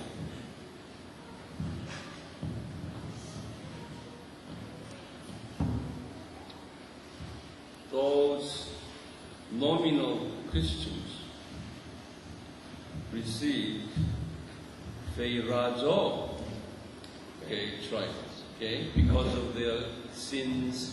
okay, but not the Erasmus. It's a different. အများစုဖြစ်တဲ့ခုနကတာမန်ခရိယန်ဇာတိခရိယန်တွေကတော့ဖေရာဇိုစုံစမ်းခြင်းမခံရဘူးဖေရာဇိုဆိုတဲ့အခြားသောစုံစမ်းခြင်းကိုပဲခံရကြတယ်။ဘာလို့လဲဆိုတော့သူတို့အပြစ်တွေလုပ်တဲ့အနာခံလို့ဖြစ်တယ်။အများစုဖြစ်တဲ့ဇာတိခရိယန်တို့ပေါ့နော်တာမန်ခရိယန်တွေကတော့ဖေရာဇိုဆိုတဲ့စုံစမ်းခြင်းကိုပဲသူတို့ကျူးလွန်တဲ့အပြစ်တွေနဲ့မနာခံမှုကြောင့်ခံရတယ်ဖြစ်တယ်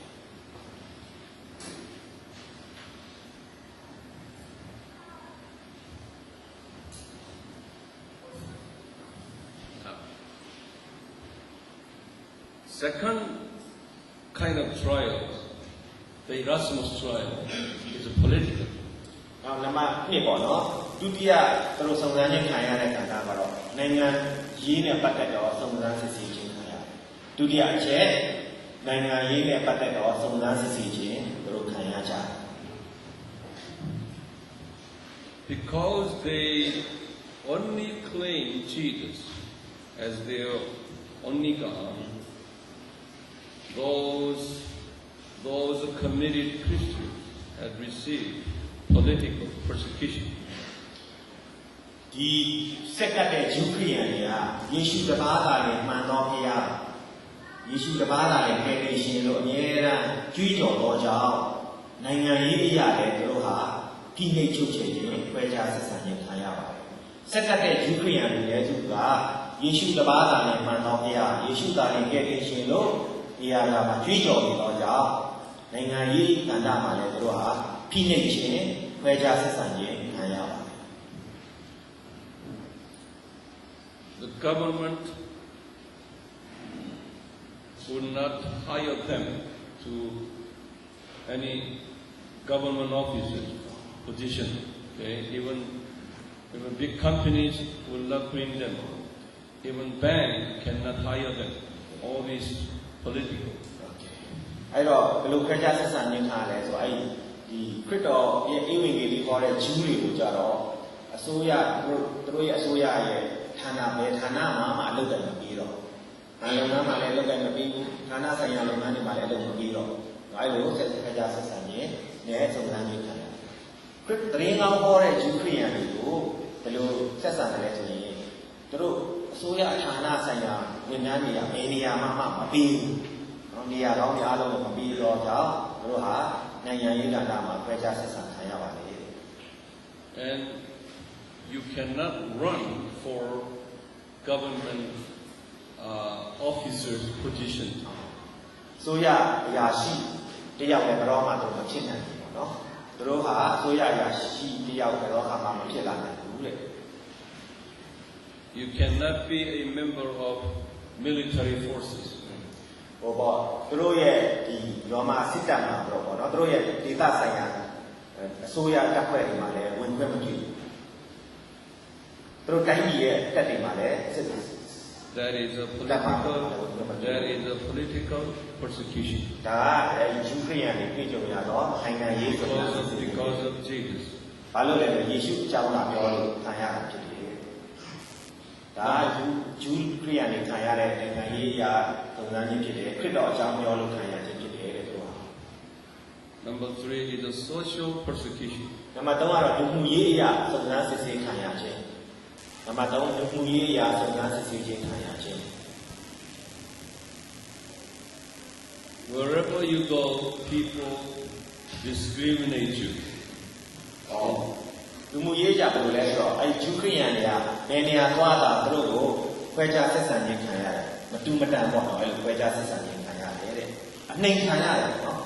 လူမှုရေးရစုံစမ်းရေးစာဒီဂျူးခရိယန်တွေကဘယ်နေရာကိုသွားတာဒေသခံတွေကသူတို့ကိုနှိမ်ရဲဟိုခွဲခြားဆက်ဆံခြင်းခံရတယ် You cannot send your children to their school. ဘယ်လိုလဲအဲအခြားတော့သူတွေထောင်ထားတဲ့ကျောင်းကိုသူတို့သားသမီးတွေအဲ့လိုကျောင်းအဲ့လိုမရအောင်နောက်တနည်းအားဖြင့်ပြောရရင်သူတို့သားသမီးတွေကိုအဲ့ဒီအခြားလူတွေရဲ့ကျောင်းတွေမှာသွားအဲ့ဒီလက်မခံ And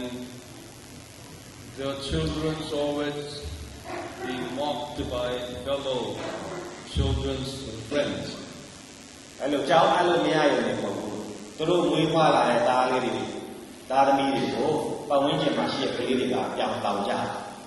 သူတို့သားသမီးတွေကိုလည်းပတ်ဝန်းကျင်မှာရှိအခြားသောကလေးတွေအားလုံးကဝိုင်းပြီးပြောင်းတောင်ကြခြင်းခံရတယ် Because Christianity was not popular in those days. ထိုကာလတော့ခရိယန်ဘာသာဆိုတာရေငါးမစားဘူးလူကြိုက်မများဘူးထိုကာလတော့ခရိယန်ဘာသာဆိုတာလူကြိုက်မများတော့ရေပန်းမစားတော့ပါဘူး Those Turkey people hated Christianity, Jewish people hated Christianity. So being a Christian in those days, really outsiders. Okay? Yeah. အဲဒါကြောင့်မို့တူရကီလူမျိုးတွေကလည်းခရိယန်ဆိုမကြိုက်ဘူးဂျူးလူမျိုးတွေကလည်းခရိယန်ဆိုမကြိုက်ဘူးအဲဒါကြောင့်မို့ခုအချိန်ကာလတော့ခရိယန်တွေကအပေခံလူများဖြစ်ကြတယ်နော်ဒေသခံတူရကီကလည်းခရိယန်ဆိုမကြိုက်ဘူးနောက်အရင်ရောက်နေပြီးသားဂျူးဘာသာဝင်ဂျူးတွေကလည်းခရိယန်ဆိုမကြိုက်ဘူးဒါကြောင့်မို့ခုခေတ်အချိန်ကာလတော့ခရိယန်ဘာသာဝင်များဟာအပေခံလူဒန်းစားများဖြစ်ကြတယ် But because of that, majority nominal Christians do not want to even tell the people that I'm a Christian. They are hiding their faith. Yeah. ဒါပေမဲ့တချို့အများစုခရိယန်တွေကြတော့ဘာဖြစ်လဲဆိုရင်ကိုခရိယန်ဆိုတာမခေါ်တော့တော့ပဲနဲ့တိတ်လေးနေကြတယ်အမိကန်ခရိယန်ဒါမှမဟုတ်တော့ဇာတိခရိယန်တွေကတော့သူတို့အစဉ်ပြေအောင်လို့ကိုခရိယန်ဖြစ်မှမသိအောင်တိတ်လေးနေကြအဲ့ဒီလူတွေကတော့အစဉ်ပြေ But for those minority, committed ones, they didn't hide. They was open, proclaim the truth on Jesus. ဒါပေမဲ့လူနည်းစုဖြစ်တဲ့ဆက်ကတ်တဲ့ခရိယန်တွေကတော့သူတို့ခရိယန်မှာဘုံကံတောင်းတာခရိယန်လို့ရဲရဲဝံ့တက်တည်ခံတယ်ခရစ်ချာအကြောင်းလို့လည်းရဲရဲဝံ့တက်တည်ခံတယ်နော်ဆက်ကတ်တဲ့လူနည်းစုခရိယန်တွေကတော့သူတို့ခရိယန်ဖြစ်ကြောင်းလို့လည်းဘုံွယ်မထားဘူးထင်ထင်ရှားရှားပေါ်ထုတ်တယ်ခရစ်တော်အကြောင်းလို့လည်းရဲရဲဝံ့ထင်ထင်ရှားရှားတက်တည်ခံကြတယ် As a result, they received Erasmus. တို့ကဲ့သို့လောက်ရကြအောင်သူတို့ဒီဖယ်ရတ်ဆိုစုံစမ်းခြင်းတွေခံစားရကြတယ်တို့ရဲဝံ့စွာတက်တည်ခံတော့ကြောင့်သူတို့ဒီ Erasmus စုံစမ်းနောက်ဆက်ခြင်းတွေခံစားရတယ် The Erasmus is not by their fault, but it was God's divine plan. Okay? For their blessings. Erasmus စုံစမ်းခြင်းဆိုတာသူခရိယန်တွေလောက်တော့အပြစ်ကြောင့်မဟုတ်ဘူးသူတို့ကောင်းကြီးမင်္ဂလာခံစားဖို့ဘုရားသခင်အကြံစီရရတာဖြစ်တယ်။ Erasmus စုံစမ်းခြင်းခံရတဲ့ခရိယန်တွေဟာသူတို့ရဲ့အမှားအပြစ်ကြောင့်မဟုတ်ဘူးသူတို့ကိုဘုရားကောင်းကြီးပေးခြင်းနဲ့အကြံစီကြောင့်ခံရတာဖြစ်တယ် And number 4 is economic Erasmus. နံပါတ်4စီးပွားရေးဆိုင်ရာစုံစမ်းစစ်ဆေးခြင်းများစီးပွားရေးဆိုင်ရာစုံစမ်းစစ်ဆေးခြင်းများနံပါတ်4ခံရတယ် Because of Jesus, they could not find a job. Even they could not borrow money from bank to do any business. ခရစ်တော်အကြောင်းသူတို့ဒီအလုပ်လဲရှာလို့မရအလုပ်မပေးဘူးဘာမှလည်းတွေသွားချေးခွင့်မရှိဘူးသူတို့ခရစ်တော်နာမကြောင့်သူတို့ဟာသူကမှသူတို့ကိုအလုပ်မပေးဘူးဘာမှလည်းသွားပြီးတော့ယဉ်ဒီမှဒီပုဂ္ဂိုလ်ထုတ်လို့မရ So most of them were very poor financially. ဒါကြောင့်သူကဲ့သို့သောခရိယန်အများစုဒီစီဝေကြီးအရာအင်တာဆင်းရဲကြတယ်ဒါကြောင့်သူဆက်ကတဲ့ခရိယန်အများစုဒီစီးပွားရေးကဏ္ဍမှာအင်တာဆင်းရဲကြတယ် But those nominal, some nominal ones, they hide it, their faith. They could find a good job, they could practice good business. So some of them are very rich. Okay? ခုနကဇာတိခရိယန်ဒီကခရိယန်ဒီထဲကလူတွေကတော့တချို့ကပုဂ္ဂိုလ်ကိုခရိယန်ဖြစ်ကြောင်းဟုတ်ဟုတ်တဲ့လူတွေကတော့အလုပ်ကိုင်လည်းကောင်းကောင်းရတယ်စီးပွားရေးလုပ်ငန်းတွေလည်းကောင်းကောင်းတည်ထောင်နိုင်ပြီးတချို့ကချမ်းသာတဲ့လူတွေဖြစ်လာတယ်မိဂန်ခရိယန်တော့မဟုတ်ပါဘူးဇာတိခရိယန်တွေကတချို့ကတော့နော်ပုဂ္ဂိုလ်ကိုခရိယန်ဖြစ်ကြောင်းမတိအောင်ဖုံးကွယ်ထားသောကြောင့်လုပ်ကောင်းကောင်းရတယ်စီးပွားရေးလုပ်ငန်းကောင်းကောင်းတည်ထောင်နိုင်ပြီးတော့တချို့ချမ်းသာကြွယ်ဝလာကြတယ် And number 5, family trial. နံပါတ်5မိသားစုရေးရာစုံစမ်းခြင်းများခံရနံပါတ်5အနေနဲ့မိသားစုရေးရာစုံစမ်းခြင်းများခံရကြတယ် Because of your faith, if a wife had that faith, husband complaining, why? Because of you, I cannot find job. I want to divorce you. အဲ့တော့သူကတော့ဇနီးတွေကခရိယန်ဖြစ်တယ်ယောက်ျားမယုံကြည်ဘူးအဲ့လိုအိမ်တော်တွေထဲမှာခရိယန်အိမ်တော်ဆိုတော့ယောက်ျားအလုံးမရတော့တဲ့အခါမှာတဲ့ဒီမယုံကြည်သူယောက်ျားသူ့မိန်းမကိုမင်းခရိယန်ဖြစ်လို့ငါအလုံးမရမင်းနဲ့ကွာရှင်းကျင်တယ်ဆိုတဲ့ပြဿနာတွေလေနော်ဒီသားစုရေးရတယ်လဲဆိုယောက်ျားမယုံကြည်သူဖြစ်တယ်ခရိယန်မိန်းမကိုသူယူလိုက်တယ်တော့ခရိယန်မိန်းမကိုယူပြီးတော့ကြောင့်ဒီယောက်ျားကအလုံးမရနိုင်တော့အဲ့ဒီခါမှာဒီအလုံးမရတဲ့ယောက်ျားကသူမိန်းမကိုဖြစ်တယ်မင်းခရိယန်ဖြစ်လို့ငါအလုံးမရမင်းပြဿနာရှာတာခုမင်းကကွာရှင်းကျင်တယ်ဆိုတဲ့ပြဿနာလေးတွေ့ကြတယ် And the opposite. Husband is faithful. The wife is not. The wife always bothering husband. Because of you, we are poor. People around us don't like us. Like that. တခါကြောင်းညံနေတဲ့ယောက်ျားခရိယန်ဖြစ်တဲ့ဆက်ကတ်တဲ့မိန်းမခရိယန်ဘုတဲ့အိမ်တော်ကြတော့လေမိန်းမကတစ်ချိန်လုံးခရိယန်ယောက်ျားကိုဖြစ်နေတယ်ကြည့်မင်းကြောင့်ငါတို့ဆင်းရဲတယ်မင်းကြောင့်ပတ်ဝန်းကျင်ငါတို့ကိုနှိမ်နေတယ်အဲ့ဒါမင်းကပြဿနာပဲဆိုတော့ယောက်ျားခရိယန်ယောက်ျားကိုအပြစ်တင်နေတယ်ကြောင်းညံအပြင်ယောက်ျားကခရိယန်မိန်းမကမယုံကြည်ဘူးဖြစ်တဲ့အခါမှာမယုံကြည်ဘူးမိန်းမသူ့ယောက်ျားကိုတစ်ချိန်လုံးပြစ်တင်တယ်မင်းကြောင့်ငါတို့အလုံးမရဘူးမင်းကြောင့်ပတ်ဝန်းကျင်ငါတို့ကိုနှိမ်နေတယ်မင်းကပြဿနာကောင်းတယ်ဆိုတော့ဘုရင်တော်ကြီးမတားရဘူး Then sometimes the husband and wife, they are very committed. Okay? Nothing but just sharing the gospel, preaching the gospel. Because of the parents, children complaining. ဒီခါနေကြတော့လေယောက်ျားလည်းစက်ကတ်တဲ့ခရိယန်ဖြစ်တယ်ဇနီးတွေလည်းစက်ကတ်တဲ့ခရိယန်ဖြစ်တယ်နှစ်ယောက်စလုံးကအင်းငယ်ကြီးကြားတက်တက်ကြွကြအသိခံတဲ့အခါမှာလေကလေးတွေကပြဿနာရှာတယ်မိဘနှစ်ပါးကိုအပြစ်တင်တယ်နော် မိဘနှစ်ပါးလုံးကဆက်ကပ်တဲ့ခရိယာဖြစ်တဲ့ဧဝံဂေလိတရားကိုဟောတယ်အဲ့ဒီခါကျတော့လေလင်မယားချင်းပြဿနာမရှိဘူးကလေးတွေကမိဘတွေကိုအပြစ်တင်ပြီးပြဿနာပြန်ရှာကြတယ် Because of that faithful husband and wife, all the relatives, a cousin's family, uncle's family, they really attack. Because of you, whole our clan and trouble. မိသားစုတစ်ခုလုံးကသစ္စာရှိတဲ့ခရိယာတွေဖြစ်နေရင်လည်းပဲသူတို့နဲ့သက်ဆိုင်တဲ့ဆွေမျိုးသားချင်းတွေကအပြစ်တင်ကြရောဘလို့ပြစ်နေလဲဆိုမင်းတို့ခရစ်တော်ကိုယုံကြည်လို့ငါတို့တစ်မျိုးလုံးကိုလူတကာကဲ့ရဲ့ခံရတယ်ဆိုတော့ဆက်ကပ်တဲ့မိသားစုကိုလည်းအပြစ်တင်ခြင်းခံရတယ်တဲ့နော်တမိသားစုလုံးခရစ်တော်ကိုဆက်ကပ်တဲ့မိသားစုကြတော့လေမိသားစုထဲမှာပြဿနာမရှိမဲ့ပေါ့သူတို့နဲ့သက်ဆိုင်တဲ့ဆွေမျိုးတွေတဝင်းဝဲတွေဦးလေးတွေတော်တွေအားလုံးကမင်းတို့ရှိနေလို့မင်းတို့ခရစ်တော်ကိုယုံကြည်လို့ငါတို့တစ်မျိုးလုံးကဲ့ရဲ့ခံရတယ်ဆိုတော့ပြစ်ရှာရပြစ်တင်ရင်ခံရတယ်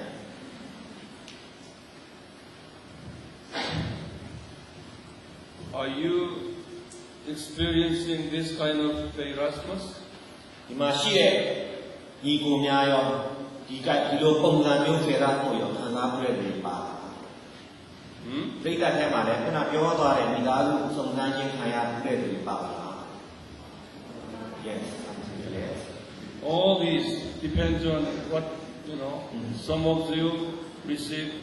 all these. Some of you want, one or two. ခင်ဗျားတို့ထဲမှာတချို့လူတွေလည်းဒီရာအားလုံးခံစားရတဲ့တွေပါနိုင်တယ်တချို့လူတွေလည်းတစ်ချက်နှစ်ချက်လောက်ခံစားရတဲ့တွေပါမှာပဲ Then, if you receive this kind of Erasmus, then you are blessed ones. You are blessed ones. ခင်ဗျားတို့ဒီလိုစုံစမ်းခြင်းတွေကိုအဲ့ဒါမှခံစားမှုတယ်ဆိုရင်ခင်ဗျားတို့ဟာမင်္ဂလာရှိတော်သူကောင်းကြီးမင်္ဂလာခံစားတော်သူများဖြစ်တယ်အာမင်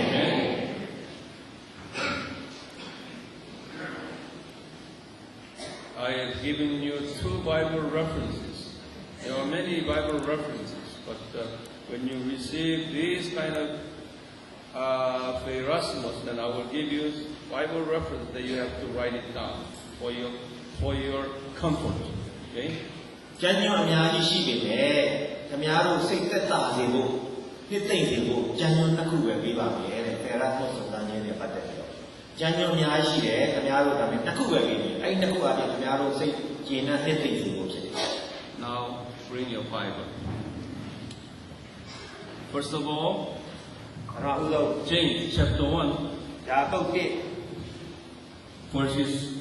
2, 3, 4. ယာကုပ် Write it down, okay? 1ကျမ်းညွှန်ရေးပါယာကုပ်1 2 3 4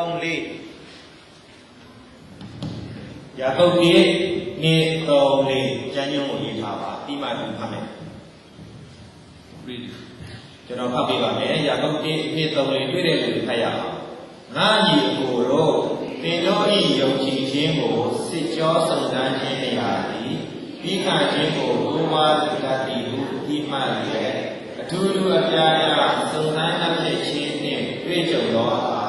ဝမ်းမြောက်စရာအကြောင်းတစ်သက်ဖြစ်သည်ဟုမှတ်ကြတော့ Okay. And then verse 12. ဟုတ်ပြီကျွန်တော်ပြပါတော့7ကိုကြော်ဖတ်ရအောင်ဟုတ်ပါ7စုံစမ်းနှောက်ယှက်ခြင်းကိုပြီးခံတော်သူသည်မင်္ဂလာရှိ၏အခြားမူကားစစ်ကြောစုံစမ်းခြင်းကိုခံပြီးမှသခင်ဘုရားကိုချစ်တော်သူတို့အားဂတိထားတော်မူသောအသက်တော်ကိုရလိမ့်မည် Okay. Continue. This promise was given to James by Jesus. Okay, by Jesus. ဒီဂရိတော်ကိုသခင်ယေရှုကရှင်ရပုတ်ထံပေးခဲ့တာဖြစ်တယ်ဒီဂရိတော်ကိုသခင်ယေရှုကရှင်ရပုတ်ထံပေးခဲ့တာဖြစ်တယ် Because James also had received the Erasmus trial. ဘာလို့လဲဆိုတော့ရှင်ရပုတ်လည်းပဲဖေရတ်ပုတ်စုံစမ်းခြင်းများကိုယ်တိုင်ခံစားခဲ့ရတယ်ဘာလို့လဲဆိုရင်ရှင်ရပုတ်လည်းဖေရတ်ပုတ်စုံစမ်းခြင်းများကိုယ်တိုင်ခံစားခဲ့ရတယ် Because James had that experience, the Erasmus experience, so he could teach his disciples. ယာကုပ်ကသူကိုယ်တိုင်ဒီအတွေ့အကြုံရှိခဲ့သောကြောင့်သူ့တပည့်တော်များကိုလည်းကောင်းကောင်းပြန်လဲသွန်သင်နိုင်ခဲ့။ယာကုပ်ကသူကိုယ်တိုင်ဖေရတ်ကိုစုံစမ်းခြင်းတွေတွေ့ကြုံခဲ့ရသောကြောင့်သူ့တပည့်များကိုလည်းကောင်းမွန်စွာပြန်သင်ကြားပေးနိုင်တယ် We pastors, Christian leaders, Jesus will allow Christian leaders to experience this Erasmus trial so that we can teach others. ဒီအောင်များခရိယန်ကောင်းဆောင်များသခင်ယေရှုကအများတို့ကို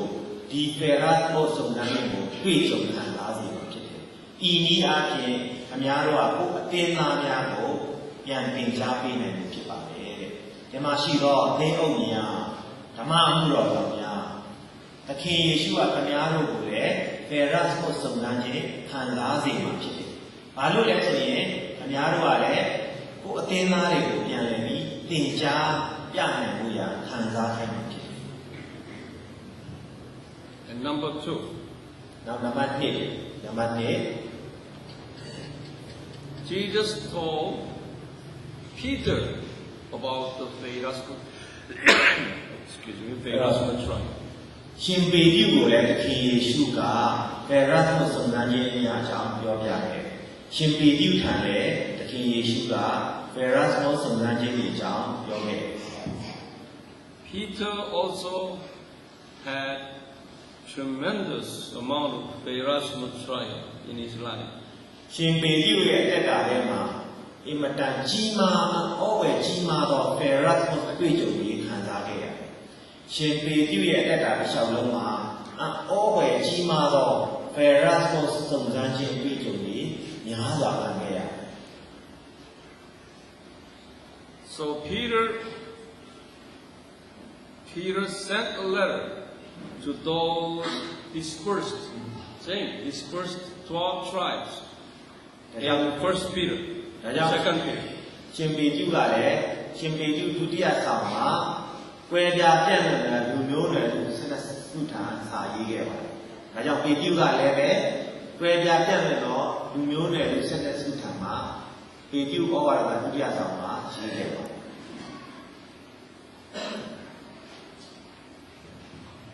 Would you open 1 Peter chapter 1, which is တစ်ပေကိုကြည့်အောင်။ယာကုပ်ရဲ့နောက်ကရဲ့တစ်ပေကိုကြည့်အောင်။လမ်းကြည့်ပါလေကျမ်းစာ။ယာကုပ်ပြီးပြီးချင်းတစ်ပေ First and 2 Peter's recipients, letter recipients are the same. Okay, here you look at verse 1, chapter 1, verse 1. ပေကျူခန်းကြီးတဲ့တစ်ကိုကြည့်တဲ့အခါမှာတဲ့ယာကုပ်ဩဝါဒသာလက်ခံပြီးရဲ့တစ်ပေနှစ်ပေဩဝါဒသာလက်ခံတော်သူများကအတူတူပဲတဲ့ကွဲပြားသောဣတိလာ12မျိုးပါပဲတဲ့ We will read chapter 1 together, verse 1. It is I think it is complete in 1 and 2 1 and 2, okay, whatever. Yeah. ဒီနေ့နှစ်ကိုကျွန်တော်တို့ပူတွဲခါမှာပြည့်စုံတဲ့ပမာဏကျမ်းစာမှာတစ်ပေအခန်းကြီး1အငယ်1နှစ်ကိုတွေ့ရင်သူဖတ်ရအောင်ယေရှုခရစ်၏ဓမ္မတော်ငါယဉ်ပြုသည်နားထောင်ခြင်းကျေးဇူးယေရှုခရစ်၏အသွေးတော်နှင့်ဆံခြင်းကျေးဇူးကိုခံရမည်ကြောင့်ဝိညာဉ်တော်အားဖြင့်အရှင်းခြင်းတို့ရောက်၍အမဲတော်ဘုရားရှင်၏အနာဂတဉာဏ်တော်အတိုင်းဒီကောက်တော်မူသောသူသည်ဟူသောပုံတုပြည်ရာတိပြည်ကပ္ပဒေါပြည်အာရှိပြည်ပိသုနိပြည်အရရတို့၌ဝဲကြသောဧည့်သည်အာသာလူတို့ကိုကြားလိုက်ပါ၏ကျေးဇူးတော်နှင့်နေတဲ့ခြင်းသည်တို့တို့၌နားပြပါစေသော Now, we will continue reading verses 6 and 7. 6နဲ့ပုံကိုဆက်ဖတ်ရအောင်6နဲ့ပုံကိုကျွန်တော်တို့ဆက်ဖတ်မယ်အရေးကြို၍စုံစမ်းခြင်းကိုခံနိုင်တော်လေပစ္စည်းတော်ရွှေကိုစစ်ကြောစုံစမ်းခြင်းနဲ့အင်းတို့ယုံကြည်ခြင်းကိုစစ်ကြောစုံစမ်းခြင်းရာသည်ဒါလေးများသည်နှင့်ယေရှုခရစ်ကိုဆုံးမမှုသောအခါချီးမွမ်းတော်မူ၏ဘုရားတို့ကိုအလုံးမှာဖြစ်ပြီးအကြောင်းသူတို့အရာရာသောစုံစမ်းခြင်းကိုခံရသောအကြောင်းရှိ၏ဤတို့သည်ဘုရား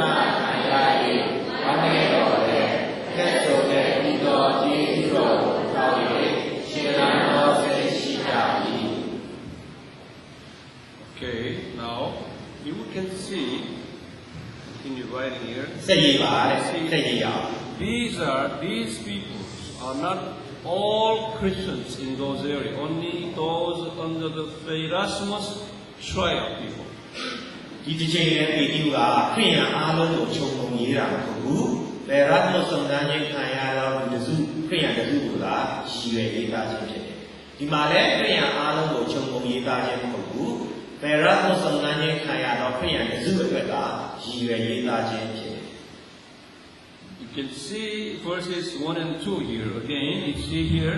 တင်းတဲ့နှစ်ကိုပြန်ကြည့်မယ်ဆိုရင်တဲ့ according to the foreknowledge of God, the Father, Yeah. by the sanctifying work of the Spirit, that you may obey Jesus Christ and be sprinkled with the blood. You see, you are obey. Not every Christian obey Jesus. Yeah. Only those sanctified, chosen, okay, selected people. အင်္ဂလိပ်လိုပြောရရင်တော့ယေရှုခရစ်တော်ရဲ့အသွေးတော်အကြောင်းကိုနားထောင်တဲ့သူပေါ့နော်ယေရှုကိုနားထောင်တဲ့သူလို့ဆိုလိုတယ်တဲ့ဒါကြောင့်မို့ယေရှုစကားကိုခရိယန်တိုင်းနားမထောင်ဘူးတဲ့ဒီနေရာမှာကျွန်တော်တို့သတိပြုဖို့ရတာခရစ်တော်ကိုစကားကိုနားထောင်တော့လက်ရွေးတဲ့ခရိယန်တစုကိုရည်ညွှန်းနေတယ်နော်ဒီမှာပြန်ပြောမယ်ဆိုရင်ယေရှုခရစ်တော်ရဲ့စကားကိုနားခံတော်လို့အသိပဲသိရတယ်အဲ့တော့ခရိယန်တိုင်းကယေရှုကိုယုံနေမဲ့ယေရှုစကားနားမထောင်ပါဘူးခုနပြောတော့ဆက်သက်တော့လူနည်းစု10ရာခိုင်နှုန်း20ရာခိုင်နှုန်းခရိယန်တစုဆိုတာခရစ်တော်စကားနားထောင်ပါ And also, here in verse 7, ငယ်ခုနှစ်မှာလည်းပဲ verse 7 said, verse 7 said, the fruit of your faith being, so he said, you will be praise and glory and honor at the revelation of Jesus Christ. In other words, when Jesus comes back, okay, you will be praised and honor and the glory. In other words, you will be in high position. Let them underline that part. Okay? အဲ့တော့ခင်ဗျားတို့လိုက်တာလို့ရပါလဲဆိုရင်ခရစ်တော်ပေါ်ထွန်းတော်မူသောအခါဆိုတဲ့ငယ်ခုနှစ်ကိုလိုက်တာခရစ်တော်ပေါ်ထွန်းတော်မူသောအခါအချီးအမွမ်းဂုဏ်အသရေဘုံအာနုဘောအလုံးမှာဖြစ်ပြီးအကြောင်းဆိုတာလိုက်တာနော်အဲ့ဒီပုဂ္ဂိုလ်တွေကခရစ်တော်ပေါ်ထွန်းတဲ့အခါမှာအစစ်မြင့်သောရာလူများရမယ်လို့ဆိုလိုပါတယ်နော်ဒီကျမ်းပိုက်ရခရစ်တော်ပေါ်ထွန်းတော်မူသောအခါအချီးအမွမ်းခံရမယ်ဂုဏ်အသရေခံရမယ်ဘုံအာနုဘောခံစားရမယ်အတိတ်ကကောင်းကင်ဘုံရောက်တဲ့အခါမှာလည်းအစစ်မြင့်သောနေရာမှာရမယ်ဆိုတဲ့သဘောဖြစ်ပါတယ်။ဟောဒီကျမ်းပိုက်ရဲ့အိဗေကထိုခရိယန်ဖယ်ရတ်ကိုခရိယန်များဒီကောင်းကင်ဘုံရောက်တဲ့အခါမှာလည်းအစစ်မြင့်သောနေရာများမှာစိုးစံရမယ်လို့ဆိုလိုခြင်းဖြစ်ပါတယ် High positioned Christians, and number-wise,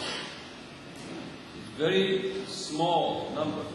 Okay? It's like if the pyramid system, I told you many times, I explained that, as higher, the less the number. ကောင်းကင်ဘုံရဲ့ဖွဲ့စည်းပုံကပြည့်စုံပုံဖြစ်ပါတယ်ထိပ်ပြားကအချုံလေးအောက်မှာကားပါတယ်ဒါကြောင့်မို့အစစ်မြင့်ရာလူများတဲ့သူတွေကကောင်းကင်ဘုံရဲ့ဖွဲ့စည်းပုံအချမ်းကျွန်တော်ပြောပြပါမယ်ရေးပြပါမယ်တခြားစာပေထဲမှာပါပြီးသားဖြစ်တယ်ကောင်းကင်ဘုံကဒီလိုစဉ်းစားရှိပါတယ်ဒါကြောင့်ဒီလိုဒီ line တွေကအစဉ်အလာမျိုးမျိုးကိုပေါ်ပြပါတယ်အစစ်နဲ့ခရိယန်ကအများစုဖြစ်ပါတယ်အစစ်မြင့်တဲ့ခရိယန်ကလူနည်းစုဖြစ်ပါတယ်ဒါကြောင့်မို့အစစ်မြင့်ရာလူကိုရမယ်သူကလူနည်းစုဖြစ်တယ်အစစ်နဲ့ရာလူကိုရတဲ့သူတွေကတော့ခရိယန်လူများစုဖြစ်တယ်ခုန10ရာခိုင်နှုန်းတို့မဟုတ်20ရာခိုင်နှုန်းခန့်ကအစစ်နဲ့ရာအစစ်မြင့်ရမယ်80ရာခိုင်နှုန်းကျော်တွေကအစစ်နဲ့တဲ့ရာလူမှနေရတယ်ဒီမှာဖြစ်ရတယ်ဒါကောင်းတဲ့ဘုံရောက်တဲ့အခါမှာထုတ်ခဲ့လို့ဖြစ်တယ်ထိတ်ဆုံးရာလေးရတဲ့သူကတော့လူနည်းစုပဲဖြစ်ပါလေဒါအချမ်းမြင့်ပေါ့ဒီထဲမှာလည်းအစစ်တွေရှိသေးတယ်ကောင်းတဲ့ဘုံမှာဒီလိုအစစ်တန်းခံရမှာဖြစ်တယ်လောကမှာဖွဲ့စည်းပုံကအတူတူပဲ ညာလူကြီးဆုံးပုဂ္ဂိုလ်ကလူနည်းစုသာရှိတယ်သို့တော်လည်းညာလူနှိမ့်တဲ့ပုဂ္ဂိုလ်တွေကအများစုရှိပါတယ်ထိုကဲ့သို့ပဲကောင်းကင်ဘုံမှာလည်းအစဉ်သားရှိပါတယ် These people will receive the Erasmus trial. Okay, for more than this Erasmus trial. ဒီလိုလူနည်းစုကပေရတ်ကိုခံစားရတဲ့လူဖြစ်တယ်။အောက်ကလူများစုကဖေရာဇိုးစုံစမ်းခြင်းခံရတဲ့လူဖြစ်တယ်။စုံစမ်းခြင်းတော့ခံကြရတယ်။ဒါပေမဲ့လူနည်းစုကဂုဏ်ယူခြင်းခံရဖို့ဖေရာဇ်ကိုစုံစမ်းခြင်းအမျိုးသားကိုခံကြရတယ်။ဒီလူနည်းစုမဆက်ကတဲ့ခရီးအများစုကတော့ဖေရာဇိုးဆိုတဲ့သူတို့အပြစ်ကြောင့်မယုံကြည်ခြင်းကြောင့်မနာခံခြင်းကြောင့်စုံစမ်းခြင်းခံရတယ်။ကောင်းကင်ဘုံကကျွန်တော်တို့ထင်လို့တပြေးကြီးအစဉ်သားမဟုတ်ဘူး။ဒီကဲ့သို့အစဉ်အမျိုးမျိုးခွဲကြပါတယ်။အစဉ်အမျိုးမျိုးရှိပါတယ်။ထိတ်ဆုံးရောက်တဲ့အစဉ်ကအနည်းဆုံးဖြစ်ပါတယ်။ကောင်းကင်ဘုံမှာအောက်ခြေလူတန်းစားကအများဆုံးဖြစ်ပါတယ်။အဒါက80%တော့ခရိယန်တွေကအောက်ခြေမှာနေရမယ်။10%ခရိယန်တွေကထိတ်ဆုံးမှာရောက်မှာဖြစ်ပါတယ်။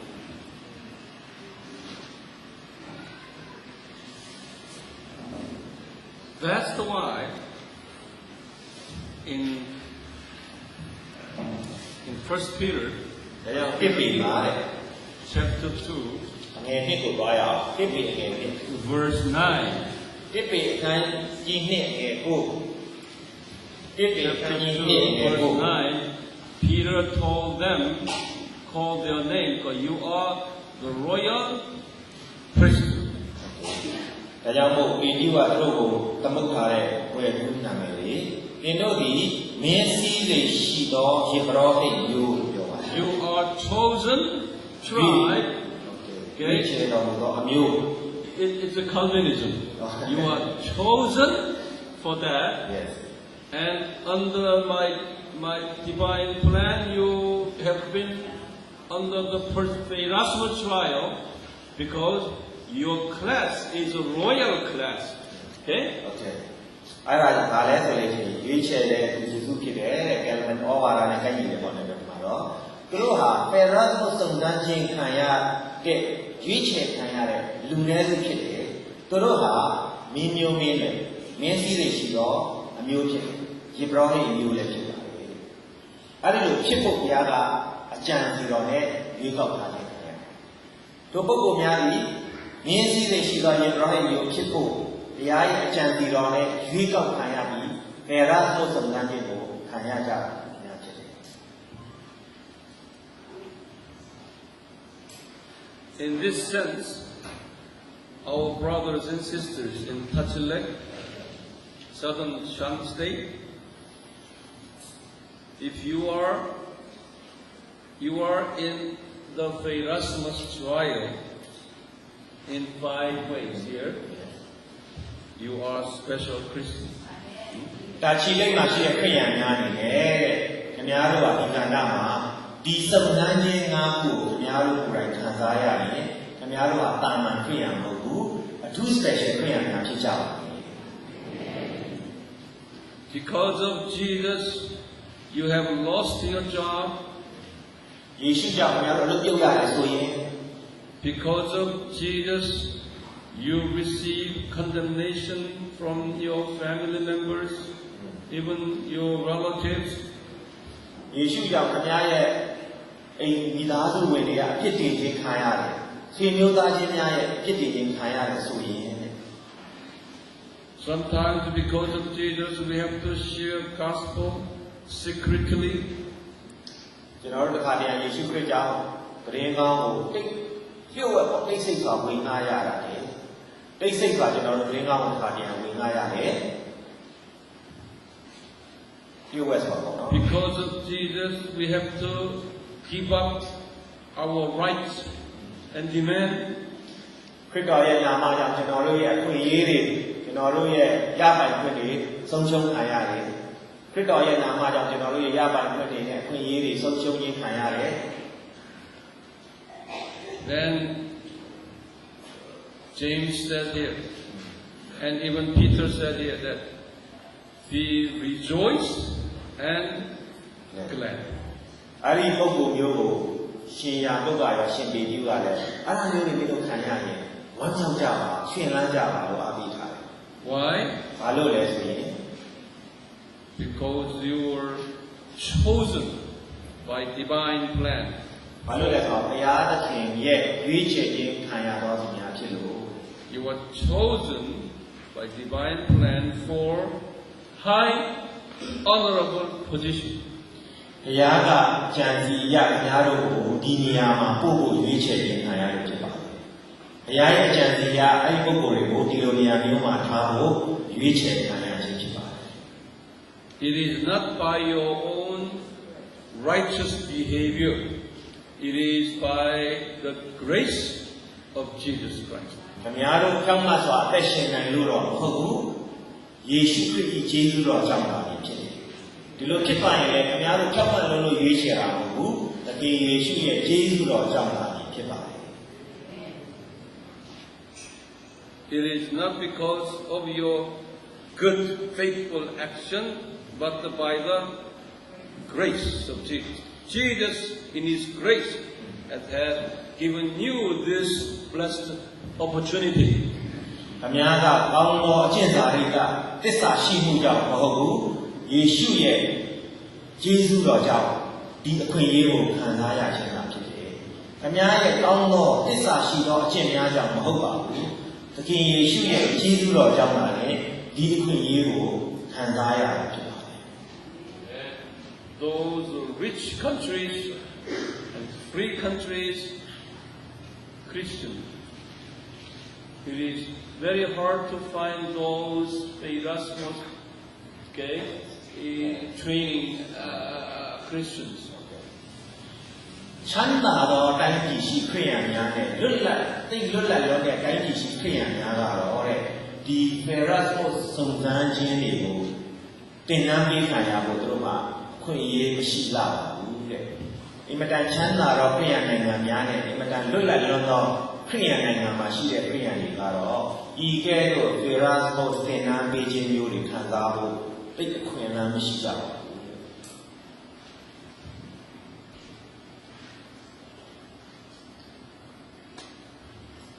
You know, in Revelation chapter 2 and 3, Jesus revealed John the 7 churches. ယာရိကျမ်းခန်းကြီး1နဲ့3မှာရှင်ယေရှုကရှင်ယောဟန်ဟာအသင်းတော်9ပါးအကြောင်းကိုဖွင့်ပြတယ်။ယာရိ1နဲ့3မှာရှင်ယေရှုကရှင်ယောဟန်ကိုအသင်းတော်9ပါးရဲ့ပုံစံတွေကိုဖွင့်ပြတယ် Those 7 churches are the symbolic presentations of 7 different kinds of churches in a given period. Okay, 7 types of churches. ။အဲ့ဒီအသင်းတော်9ပါးရဲ့မှန်ကန်သောအသေးပဲနဲ့တိတ်ပဲပြန်ခြင်းမှာတော့တဲ့ကမ္ဘာပေါ်မှာရှိသောအသင်းတော်တွေတိုင်းမှာပုံစံ9မျိုးနဲ့ကွဲပြားရက်တည်ကြကြတယ်ဆိုတဲ့အရာဖြစ်ပါတယ်။ယာရိကျမ်းမှာအသင်းတော်9ပါးဟာကမ္ဘာတစ်ဝန်းလုံးမှာရက်တည်နေသောအသင်းတော်များသည်ပုံစံမျိုး9မျိုးထဲမှာတစ်ခုခုမှပါဝင်နေမယ်ဆိုတဲ့ပုံစံချက်ဖြစ်တယ် 5 churches received condemnation, from Jesus. ။အဲ့ဒီတင်းတော်9မျိုးတွေကတင်းတော်5မျိုးဟာသခင်ယေရှုခရစ်ရဲ့ပြစ်တင်ခြင်းကိုခံကြရတယ်။တင်းတော်9ပါးနဲ့ကတင်းတော်5မျိုးကခရစ်တော်ရဲ့အဖြစ်တင်ခြင်းကိုခံကြရတယ် Those 5 churches appeared very big, rich, successful. ။အဲ့ဒီတင်းတော်5ပါးရဲ့ကိုကြည့်တဲ့အခါမှာသိပြီးတော့တင်းတော်ကြီးမားတယ်အောင်မြင်တယ်ချမ်းသာတဲ့တင်းတော်ကြီးတွေဖြစ်ပါတယ်။အဲ့ဒီပြစ်တင်ခံရတဲ့တင်းတော်5ပါးဒီလူအမြင်အားဖြင့်ကြည့်ရင်ကြီးမားသောတင်းတော်များချမ်းသာသောတင်းတော်များအောင်မြင်သောတင်းတော်များဖြစ်ကြတယ် Most of them were under the Pharaoh, persecution. ။အဲ့ဒီတင်းတော်ကြီး5ပါးကခရိယာန်များတို့ဟာဖေရာဇိုးစုံစမ်းခြင်းကို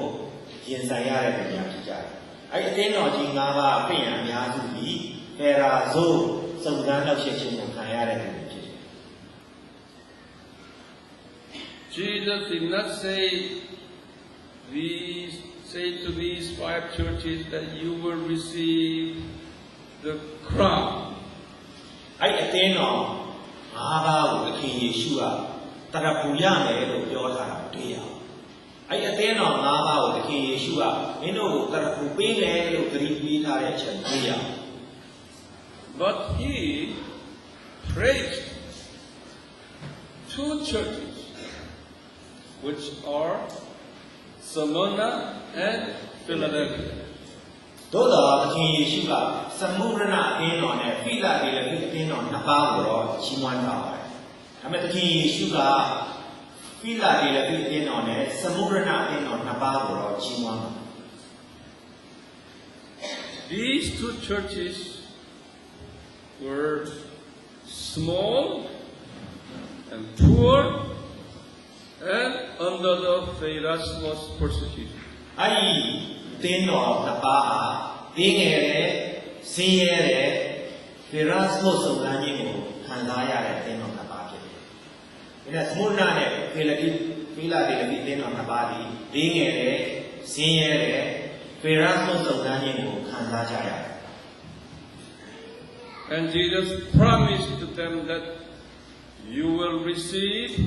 the crown of life. He said that. ။ဒါမဲ့သခင်ယေရှုကအဲ့အသင်းတော်နှစ်ပါးကိုတော့တရပူပေးမယ်လို့တတိပြုခဲ့တယ်။ဒါမဲ့သခင်ယေရှုကခုနပြောတဲ့အသင်းတော်နှစ်ပါးကိုပဲတရပူပေးမယ်လို့တတိပြုခဲ့တယ်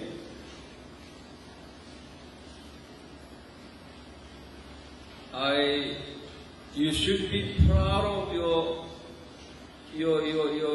your nation, because by the grace of God, your nation and your national churches here, most of them are Smyrna and Philadelphia churches. ကျွန်တော်တို့ရဲ့နိုင်ငံအတွက်ဂုဏ်ယူသင့်တယ်တဲ့เนาะကျွန်တော်မြန်မာနိုင်ငံမှာနေရတာဂုဏ်ယူသင့်တယ်မြန်မာနိုင်ငံမှာရှိတဲ့အသင်းတော်ဖြစ်ရတာလည်းဂုဏ်ယူသင့်တယ်တဲ့ဘာလို့လဲဆိုလို့ရှိရင်မြန်မာနိုင်ငံမှာရှိသောအသင်းတော်အများစုဒီသမုဒ္ဒရနဲ့ဖိလဒေလဖိအသင်းတော်ကဲ့သို့စင်ရဲသေးငယ်တဲ့အသင်းတော်ပုံစံမျိုးဖြစ်လို့တယ်เนาะမြန်မာနိုင်ငံအတွက်ဂုဏ်ယူပါတဲ့ကိုယ့်ရဲ့မြန်မာနိုင်ငံမှာရှိတဲ့အသင်းတော်တွေအတွက်လည်းဂုဏ်ယူပါဘာလို့လဲဆိုတော့ဒီမှာရှိတဲ့အသင်းတော်အများစုဟာသမုဒ္ဒရအသင်းတော်ပုံစံနဲ့ဖိလဒေလဖိအသင်းတော်ပုံစံမျိုးများလို့ဖြစ်တယ် Don't try to be a successful church. Don't learn how to make your church grow like that. You see the Americans coming and teaching you how to make your church grow like that. Never learn that. အဲ့တော့ခင်ဗျားရဲ့အသင်းတော်အောင်မြင်ဖို့ကြီးထွားဖို့မကြိုးစားပါနဲ့တဲ့အခုနိုင်ငံရခြားကဆရာကြီးတွေတချို့ကလာပြီးတော့အသင်းတော်ကြီးထွားရေးဆိုင်ရာသင်ခန်းစာတွေပို့ချနေတယ်မခံယူနဲ့လက်တွေ့မလုပ်ကြပါနဲ့တဲ့နော်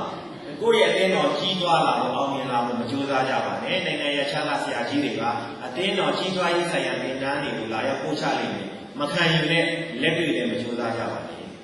If your church grows, then you will be the other 5 condemning churches. ခင်ဗျားအသင်းတော်ကြီးထွားအောင်မြင်လာပြီဆိုရင်ခင်ဗျားရဲ့အသင်းတော်ဟာခရစ်တော်အပြစ်တင်ခံရတဲ့အသင်းတော်၅ပါးထဲမှာစီရင်ဝင်သွားတယ် Remain as you are. ကိုယ်မှာအရှိတိုင်းနဲ့ယက်တည်နေလိုက်ပါ Amen? Amen. Okay.